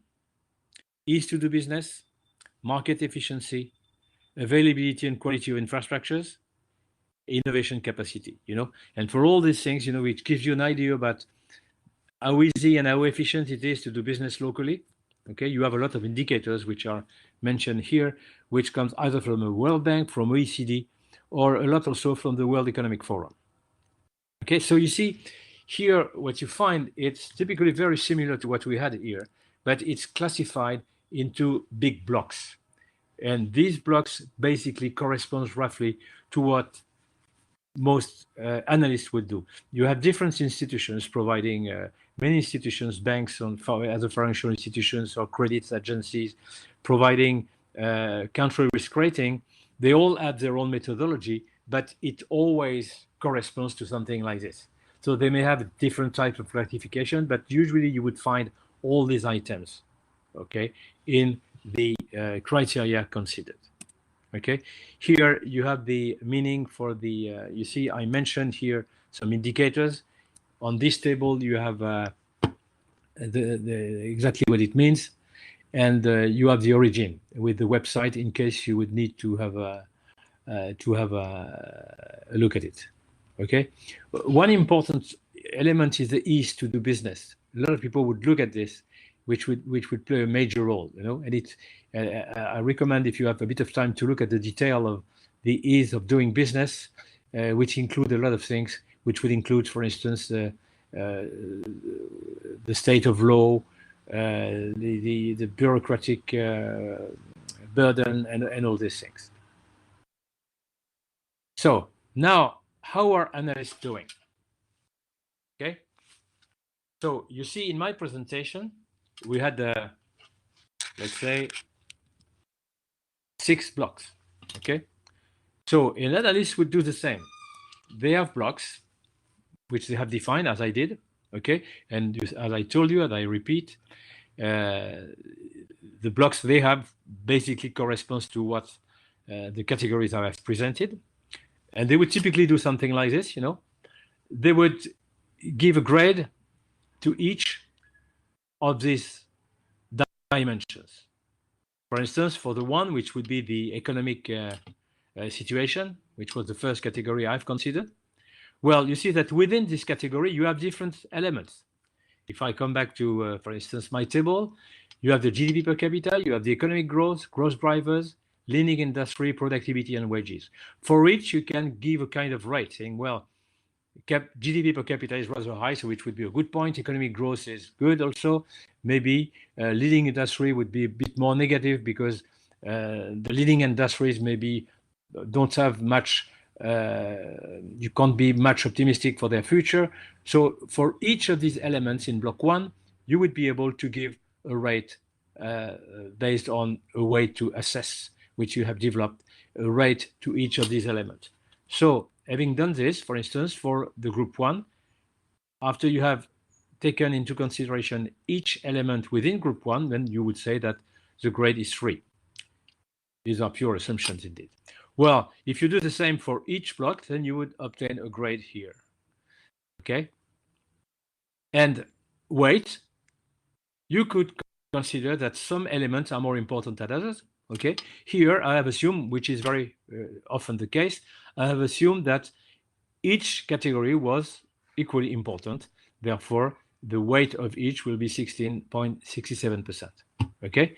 And I can define a risk profile, okay, which is using a type of graph which you know perfectly, which you have seen many times, okay, and which gives you an idea of the position of the country for each of the criteria you have defined, okay, and you can also calculate a rate, which would be an average that you would take if you have the same weight for each category. Then you have a weighted average, which would be 333. Okay, that's a very common practice. So now, a few comments about this. Beware. Why? It is nice graph. You know, you have a number, and many people love numbers. Okay, they love numbers because they like to quantify things. How risky a country is on a scale between 0 and 5, you have an answer 333. Okay, which you can compare to another country which is maybe 332. Okay, or 2 or 4. Okay, so it's nice, but you have to be very careful. And to be frank with you, risk analysts provide this type of documentation because, you know, they want to show that they do something, that they end up with a kind of information that you can use for your decision. But be careful. What about the quality of sources? Okay, there are many indicators which are built. Okay, you have to go deep into the indicator to have a real understanding of what they mean. So you have to be careful with that. Okay, and sometimes, you know, the sources are kind of global. They are based on the opinions taken from. It's typically the case for corruption index, for instance. You know, the corruption index is based on the opinion given by people doing business in the country. You know, is that absolutely relevant? The problem also that if you want to develop a particular project, you know, a particular project, you may have some aspects which are not well reflected by the global country assessment. You may, for instance, have a very huge bureaucratic burden in a country. But it is quite feasible that within this heavy bureaucracy, you may have one ministry very efficient because they are used to work with foreigners, and it would be very easy for the investors, okay, to develop a particular project for which the bureaucratic burden is not that big. The only way to solve that is to find local partners and try, which you can rely upon, or if you have some people who are already installed in the country on which you can count to have reliable information, then it's always interesting to ask to try to get this kind of individual or personalized information, okay, in addition to what is provided by all the large institutions such as World Bank, OECD, or IMF, and which is then, let's say, engineered to provide a rate at the end by the analyst. Okay. Subjectivity, yes, as I told you, there is always a certain subjectivity. For instance, when you say that the grade will be 3 for one aspect or 2, why 3, why 2, why not 2.5? You know, don't forget that numbers are there, but most of them, they remain highly subjective. Okay. Another point is additivity. When you take an average, it means that you take the weighted average of the sum. You take the sum here and you divide by 6 because we have 6 criteria. Okay, so you have additivity because you had all the rates and then you divide. Okay, but you could perfectly consider that for one particular, let's say, indicator, you would say, I would not invest if this indicator indicate a level of risk higher than a certain threshold. For instance, you might say that for category 4, I would not accept the project if for the category 4, the index is lower than 3, which is the case here because we have 2.5. In this case, even though the global rate, 333, looks acceptable, okay, nevertheless, you might reject or decide not to invest just because you would say no, because on one criteria, which I consider is most important, the index shows a rating which is below what I am ready to accept. So additivity, indeed, it's an issue, but indeed it can be corrected because you can have your own approach and say, when you look at the detail, no, I will reject that because for the category 4, I'm not happy with that. So the answer is no, whatever the rate on the other categories. Weight, I gave equal weighting here, where indeed some criteria might be given a higher rate. Well, there are some cases where you can do that online. You can have access on the rating, kind of rating software, where you will have all the indications for the grades, and then you choose your weight. Okay, and you calculate your own rating based on your own weighting system. But indeed, it also remains subjective. Why would you say that this category should be 50%, this one 20%? Well, that is also to a certain extent subjective. And a question you should ask, numbers are comfortable and it looks highly scientific, so you have the impression that you are taking a more rational decision. Okay, and when the numbers are very powerful. Well, but you should always raise the question, do you need numbers at all? Okay, so it's important to have the global analysis, to have a global look, and then you need to make a decision. It remains subjective anyway. Don't believe that just because you have a number, it becomes objective. No. Behind that, you have subjectivity in the quality of sources, in the way you decide the weight, in the way you allocate the rates, and so on. Okay? So rather than just focusing on numbers, then maybe it's better to say, well, globally, the risk seems acceptable or not acceptable. This would be subjective indeed, but not more than relying on a number, and it is probably less misleading. You have subjectivity, let's accept it, and let's play with it. So I give you an example. And indeed, I took the example of Vietnam. It's a bit old. I should update my data, but it's just to illustrate. So what do you have here? That's a very common type of note for a country analysis, where you have strengths and weaknesses. And when you read this, you will see that the remarks here, the notes, corresponds to the elements which I have mentioned in my presentation. Strengths, for instance, low wages but relatively skilled workforce, which means that there is a good balance between wage and productivity. Competitive manufacturing hub, okay? It means that you have a competitive environment that contributes to more efficiency, okay, in Vietnam. And it is seen as a hub that is attracting foreign investors to produce in Vietnam and then to export in other countries. So it means that the Vietnamese economy can count on strong export demand. Development potential of various natural resources, especially minerals and so on, which is a kind of guarantee for the country to get the supply they need in good conditions. Relatively open economy, so that's a degree of openness, with growth model based on trade. Okay, so it is seen as Vietnam is seen as an open country, and therefore which can benefit from the global trend. Ongoing shift towards higher value-added sectors, meaning that not only the country is growing, but is growing with a focus on the growth drivers, which we have mentioned as an important factor to analyze a country, ongoing shift towards higher value-added sectors, which means that the country is not progressing only in value terms, but also in the quality of the workforce, which is more and more skilled, and also on the level of sophistication of the activities with a higher value-added sectors. Nevertheless, there are also weaknesses: lack of transparency, which is not good for people who are willing to do business. It would deteriorate the indicator ease to do business. A fragile and opaque banking system that would be seen as a source of instability, which might disturb the economic system, okay? And also opacity very often relates to corruption. Infrastructure to be improved, okay?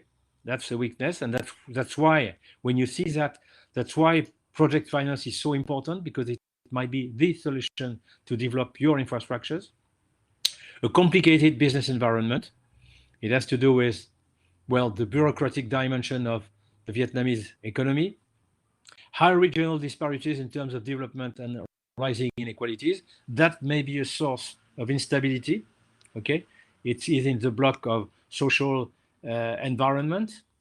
Low external reserves, which is a weakness in terms of controlling the exchange rate.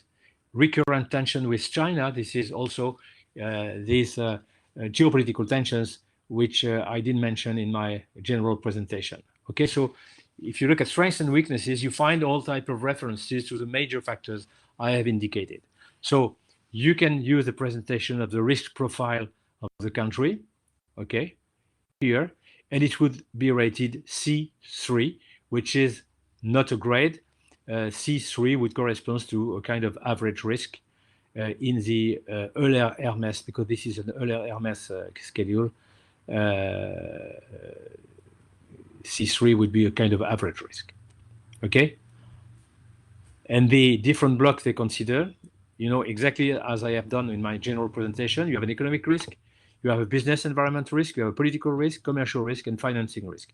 In this case, Euler Hermes would consider only 5 categories, whereas I did consider 6 in my presentation in general. But each institution providing country risk rating would have its own approach with its own categories, but it's always more or less the same element they would consider. Okay? This is C3, so that's just to let you know, it's a sensitive risk for enterprise. Strong economic performance marks structural fragilities. This is the conclusion for October 2019, so it's more recent. Okay, it's an update, kind of, with an economic risk which remain rather high, business environmental risk, political risk, commercial risk is in the green. Okay, so you see, you find roughly the same elements which we have commented before, with the minus and the plus here. Okay, so it didn't change so much between 2017 and 2019. Okay. Well, so I finished with the evaluation. Okay. And you have understood that all the methodologies which are used are derived from what you have seen in corporate finance when you have been looking at investment decisions. But what you need to keep in mind when it comes to project finance, well, it becomes a bit more complex because of the complexity of the financial schemes which are used, as well as the contractual schemes which are also put in place with a large number of participants, okay? And also the fact that the projects are developed at a global level with investors from many different countries, with many different, very often various currencies involved in the cash flow generation process, as well as in the funding. So this complexity obliged to go a bit further from the traditional approach of investment valuation with the techniques which I have provided, okay, typically the APV and also the real option model that would also contribute to add, let's say, a new dimension in the investment analysis, and also with an importance which is indeed given to country risk analysis, because infrastructure development concerns mainly emerging countries where the risk is considered to be traditionally higher than the level of risk you have in, let's say, mature countries. Okay, so I often mention the fact that the complexity came from the complexity of the functional schemes in place.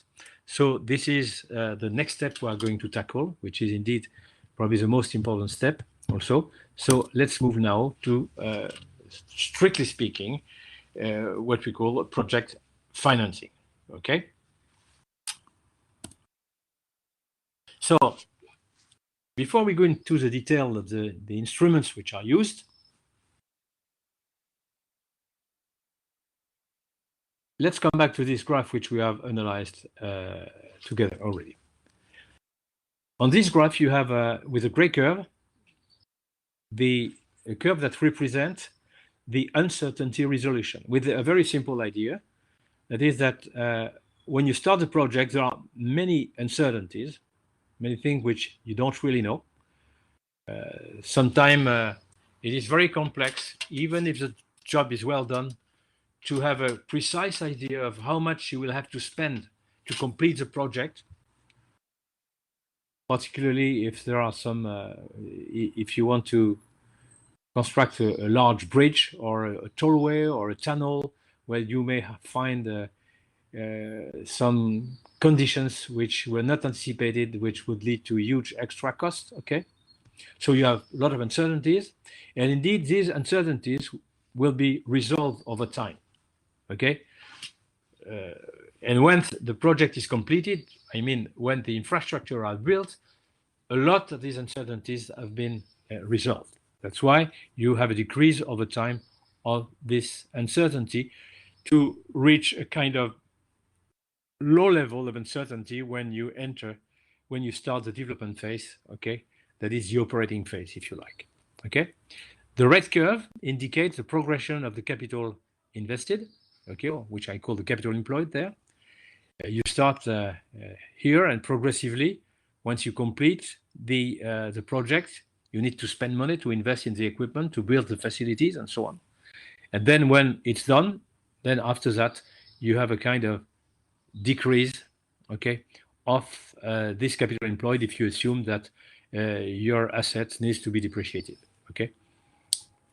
Well, there is one thing that I never considered, but which should be considered in certain circumstances, is the fact that you may have to spend money again at the end for decommissioning.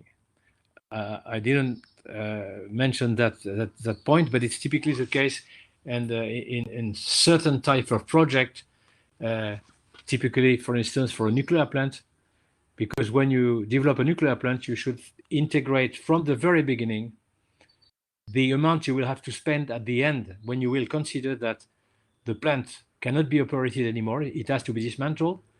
This is a huge cost which need to be integrated. In this case, we would have an additional expenses that should be integrated here, and which in itself is a source of uncertainty. Okay, but let's avoid this complexity to start with. So I guess you understand well this. So now we can have a graph showing the risk exposure as we did already. Remind you, why do you have this profile for the risk exposure over time? Because, as I said, as long as you have no money invested, you have no risk. And the risk grow while you are accumulating funds invested in the project, whereas uncertainty remains high as long as the project is not completed. Okay? So you have a peak for the risk exposure. Okay? And then, indeed, the risk exposure will decrease because we go through the startup phase, and we can expect that when we reach the development phase, we just have the operations running normally, everything is well under control, and the risk is much lower. Indeed, I have to repeat that when I say that the risk is decreasing, it doesn't mean that the project is doing well. As I said already, if you start losing money, if you are sure about it, there is no risk. Risk has to do with the fact that you don't know actually what's going to be the future. Okay. Once you know, even if you know you lose money, there is no risk anymore. Okay. Well, so it's not, this graph is not showing that systematically the risk is going down and then you end up with a happy face. No, it may end up with a situation where you lose money, which means that in this case, the project could be interrupted earlier. Okay.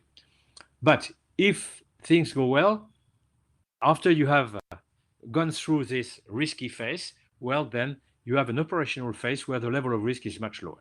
Therefore, you see that, as we mentioned already in the introduction, the first type of instrument you will use to finance a project will indeed be equity. Equity is brought by the sponsors, and they take the risk with the money they invest. They will be the first to lose if there is a loss due to failure of the project. Okay, so they constitute a kind of protection for the others. Okay, but the equity holders have a rather small contribution. Remember, it may be in the range of 30%. So the equity alone will not be enough to cover the risk for lenders during this very risky phase. That's why you don't want to increase the number of equity, because equity holders don't want to bring more money. Okay, but they need to attract investors who are ready to take risks during this transition phase, during this risky phase. And that's where you have the so-called mezzanine financing. We'll see the detail of what it includes. Okay, plus contingent facilities. I remind you what it is. It's part of the uncertainty element.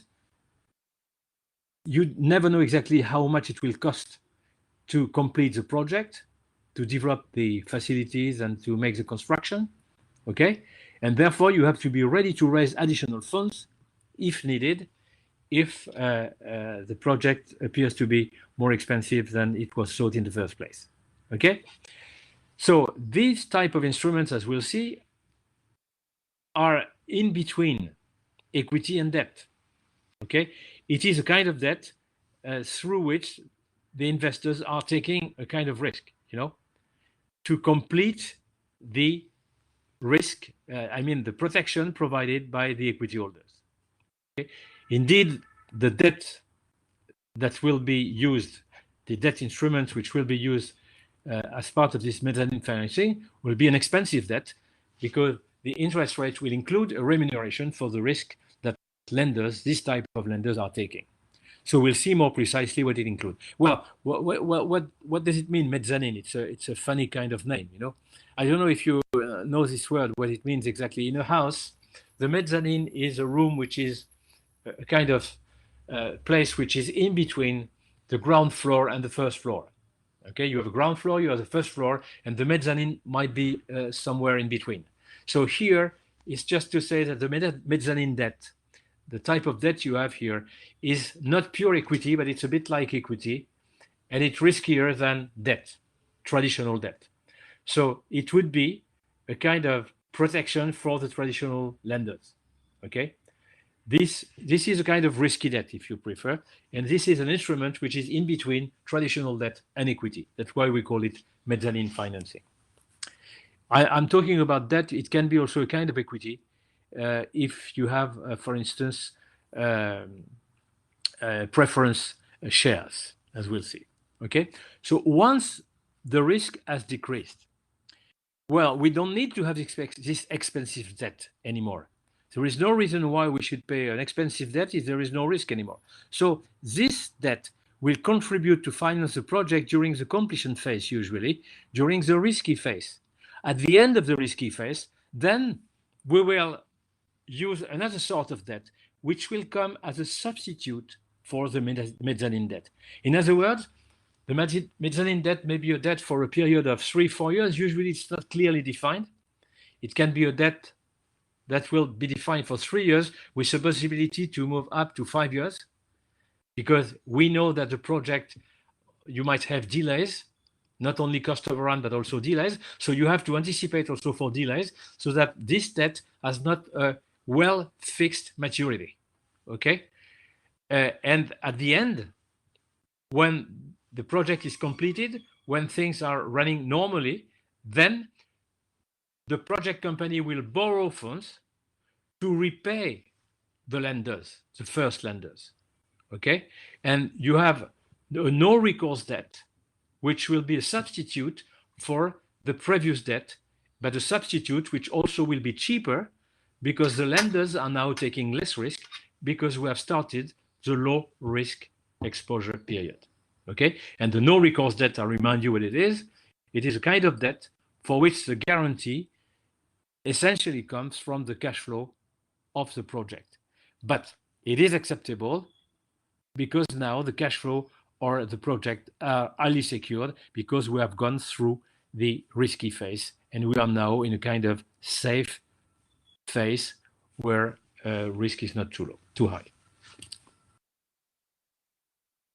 So now in this complex kind of schemes, let's look at the different players and let's look at the role of banks.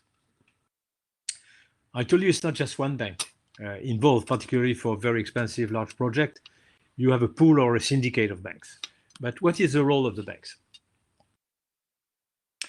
Indeed, we expect the banks will provide funds because we need money. But they also provide various services, a lot of other services, typically financial engineering. You know, in some cases, if you have very big project, you may issue bonds, specific bonds for this project. In this case, the banks would provide the issuing service, you know, to arrange all that. Structuring also the debt, providing the proper type of instrument that should be issued, okay, indicating which instrument to structure them in terms of delay, in terms of cost, and so on, risk analysis. And they would also sometimes provide some hedging solutions when hedging is seen as a necessity or a useful instrument. Well, importantly also, they are usually experts in tax optimization.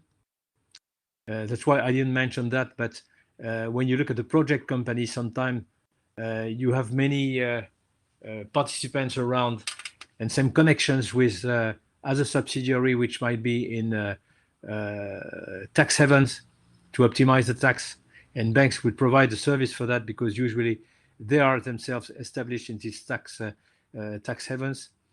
They would usually have a team specialized, and some banks are specialized in certain areas, you know, so that they can provide the risk analysis and the cash flow prediction with models and simulations which they have ready, okay, because they may have a strong experience in a particular field. For instance, for wind farms, there are some financial institutions which are very much specialized in that with a strong expertise, and they would provide indeed all the models and simulations necessary to evaluate the project and to analyze the feasibility of projects. And also they may establish a relationship with international organizations and local authorities. They have connections usually all over the world. The large banks, I will show you who are the major players in a minute. They may, for instance, have good relations or have contacts directly within the World Banks, for instance. The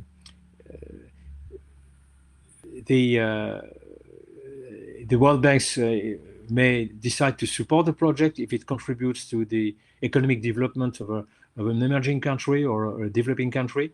And in this case, you know, the bank can provide the arguments and the data necessary to comply with the request of the World Bank in terms of transparency and in terms of information needed to make a decision, okay? And also with local authorities. The banks are established all over the world usually, and they have good connections with the Ministry of Finance usually, and then for a large project that would necessitate a cooperation with local authorities, well, the banks can be used as a local representative that would help to facilitate the relations between, I would say, the private investors and the local authorities. Okay, so you see, banks are not just providing funds; they also provide a wide range of services. Now, you have a different type of banks. Soft banks are said to be arrangers. The arrangers, well, they would they would contribute to develop the proper financial engineering and contribute to the issuing and structuring of the debt. Okay, they are not just providing the funds. Okay, they can be arrangers or book runners if you have an issue of bonds. Okay, mandated lead arrangers or lead bond book runners, financial advisors, legal advisors. You know, they would play all these activities, which are services, which are added to just the provision of funds. So the banks which are selected based usually on their reputation. You know, some banks may have built a very strong reputation in certain areas, and particularly some banks are known for their strong expertise in project finance. Okay, and some of them are known, as I told you, for a specific experience in a particular field or a particular country. Okay. You have some banks, obviously, which will be specialized. A lot of Japanese banks would be highly specialized in doing business, for instance, in Asia, in the Southeast Asian region. Okay. And some of them might be also specialists in certain industries. And usually the arrangers will also contribute to the provision of funds, but mainly for the first phase, you know, when you have to structure with specific and complex type of debt instruments. Then at the second level, okay, a level 2, you have a pool of providers. That is a pool of banks who will accept to contribute for a certain tranche to contribute to the financing. Okay, it can be a pool of providers to finance the phase 1, which is the risky phase, but they might also contribute later on to the refinancing of phase 1. The refinancing of phase 1 is the provision of funds, of loans, of no recourse loans in general, which will come as a substitute for the debt which was used in the first phase during the risky phase. Okay, and these providers, they can then refinance themselves at a third level from other banks. Okay, through all type of possibilities, typically securitization, for instance, and being used widely to refinance, for banks to refinance their initial loans. Okay, so that's roughly the structure that exists within banks, with the different roles to be played.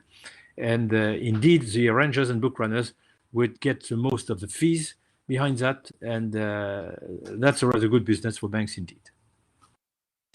Well, I told you I would give you some indication about the big players. Okay, this was for 2018, 2017. Mitsubishi, you know, the China Development Bank, is doing a lot, particularly because the Chinese, as you know, are keen to develop infrastructures because they develop and they bring their own people to build and so on. You know the story. So it's not surprising to find the Chinese there with an amount of proceeds which is in millions of dollars, which is about $2 billion. Okay. ING, Société Générale, which is a French bank, you know, not doing that bad. Okay. And then the list of industry total, it was 39 billion, you know, in 2018. Okay. You have here, sorry, that was for mandated arrangers. So and you also have book runners. Book runners, it's when you issue bonds, because the project is usually then much higher. Then you have the China Development Bank, Sumitomo, and so on, just to give you some names which you will recognize here. So a few French banks, but you have a lot of Japanese banks which have a long-lasting experience in the field. You see Sumitomo, Mitsubishi, Mitsuo. You have a lot of Australian banks. ANZ is doing a lot also, usually, particularly because they have developed in expertise in developing mining project finance. So that's why they are there typically. Well, Natixis is French, BNP is French, so you find also a few French banks. Okay, so now what you need to know also that it takes some time, a long time, before you can have all ready to start financing the project. So here I take the example of the case study we have studied I've shown to you in the first place, which was SeaPower. And I just described here the financing negotiation process.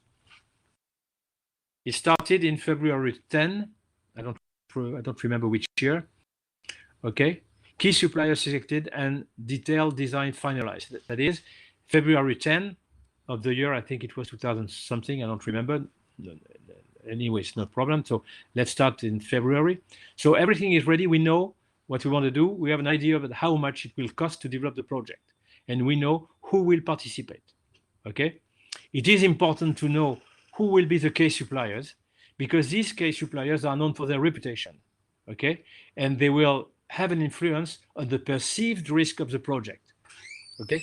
So unless you have this well ready with reliable suppliers with a strong expertise in the field and a detailed design of the project, so that the investors will make sure that they will feel comfortable with who is doing the job, and knowing precisely, they will be reassured to see that we know precisely where we go with a detailed design, well finalized. So you start discussion on financing structure with the European Investment Bank and ECAs, which are export credit agencies. So term sheet preparation based multilateral rules and requirements. Okay.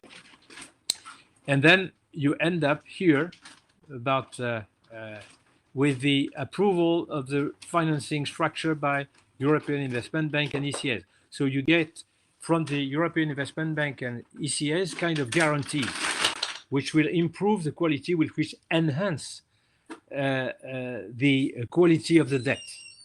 Okay, so then you can prepare the term sheet and the info memo. The RFP, which is the RFP stands for, sorry, I don't remember what it is. It is the reference, well, actually it's a reference document that will be prepared to identify the type of loan which are expected. Okay, so RFP preparation, info memo, term sheet. Okay, once you have the agreement of these central institutions providing you a kind of go for it with some guarantees, then it will be easier to tackle the debt market, and you prepare a document to tell the market exactly what you expect from them in terms of funding. So then you can select commercial lenders, okay? And then you have a mandate letter which is signed, okay? Negotiation with CL and multilaterals. CL stands for commercial lenders, okay? Once you have identified them, when you negotiate, and multilaterals, which are the larger institutions, okay? Then you have an approval, a committee that approve all commercial lenders' credit, what you expect from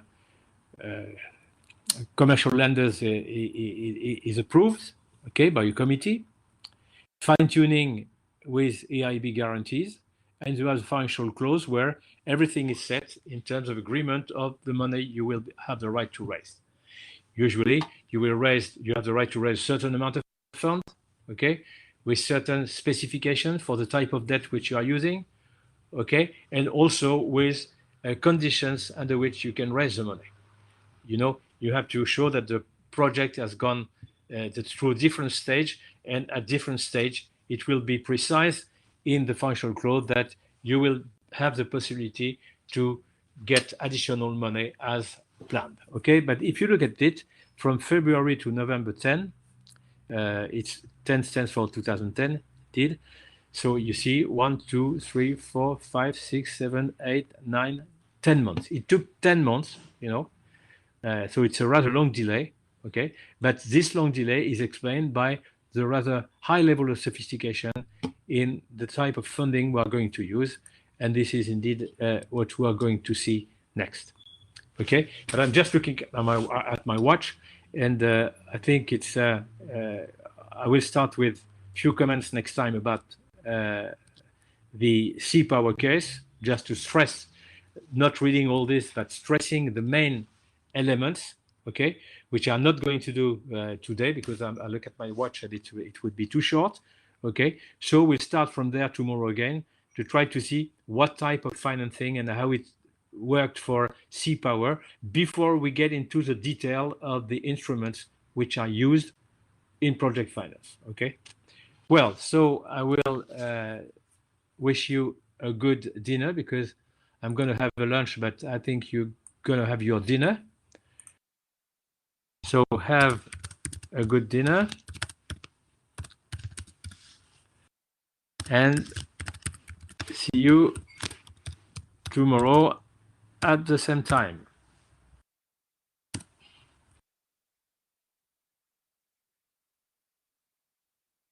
Okay? So see you. And so tomorrow we'll finish with all the fundings, and it will take a bit of time indeed. And I will then after that discuss about your assignment, and we'll go through a case study together so that you have an idea about what I expect from you, okay, in terms of job to be done as part of the group work. Okay? So see you tomorrow and have a good, let's say, Saturday night dinner. Bye-bye.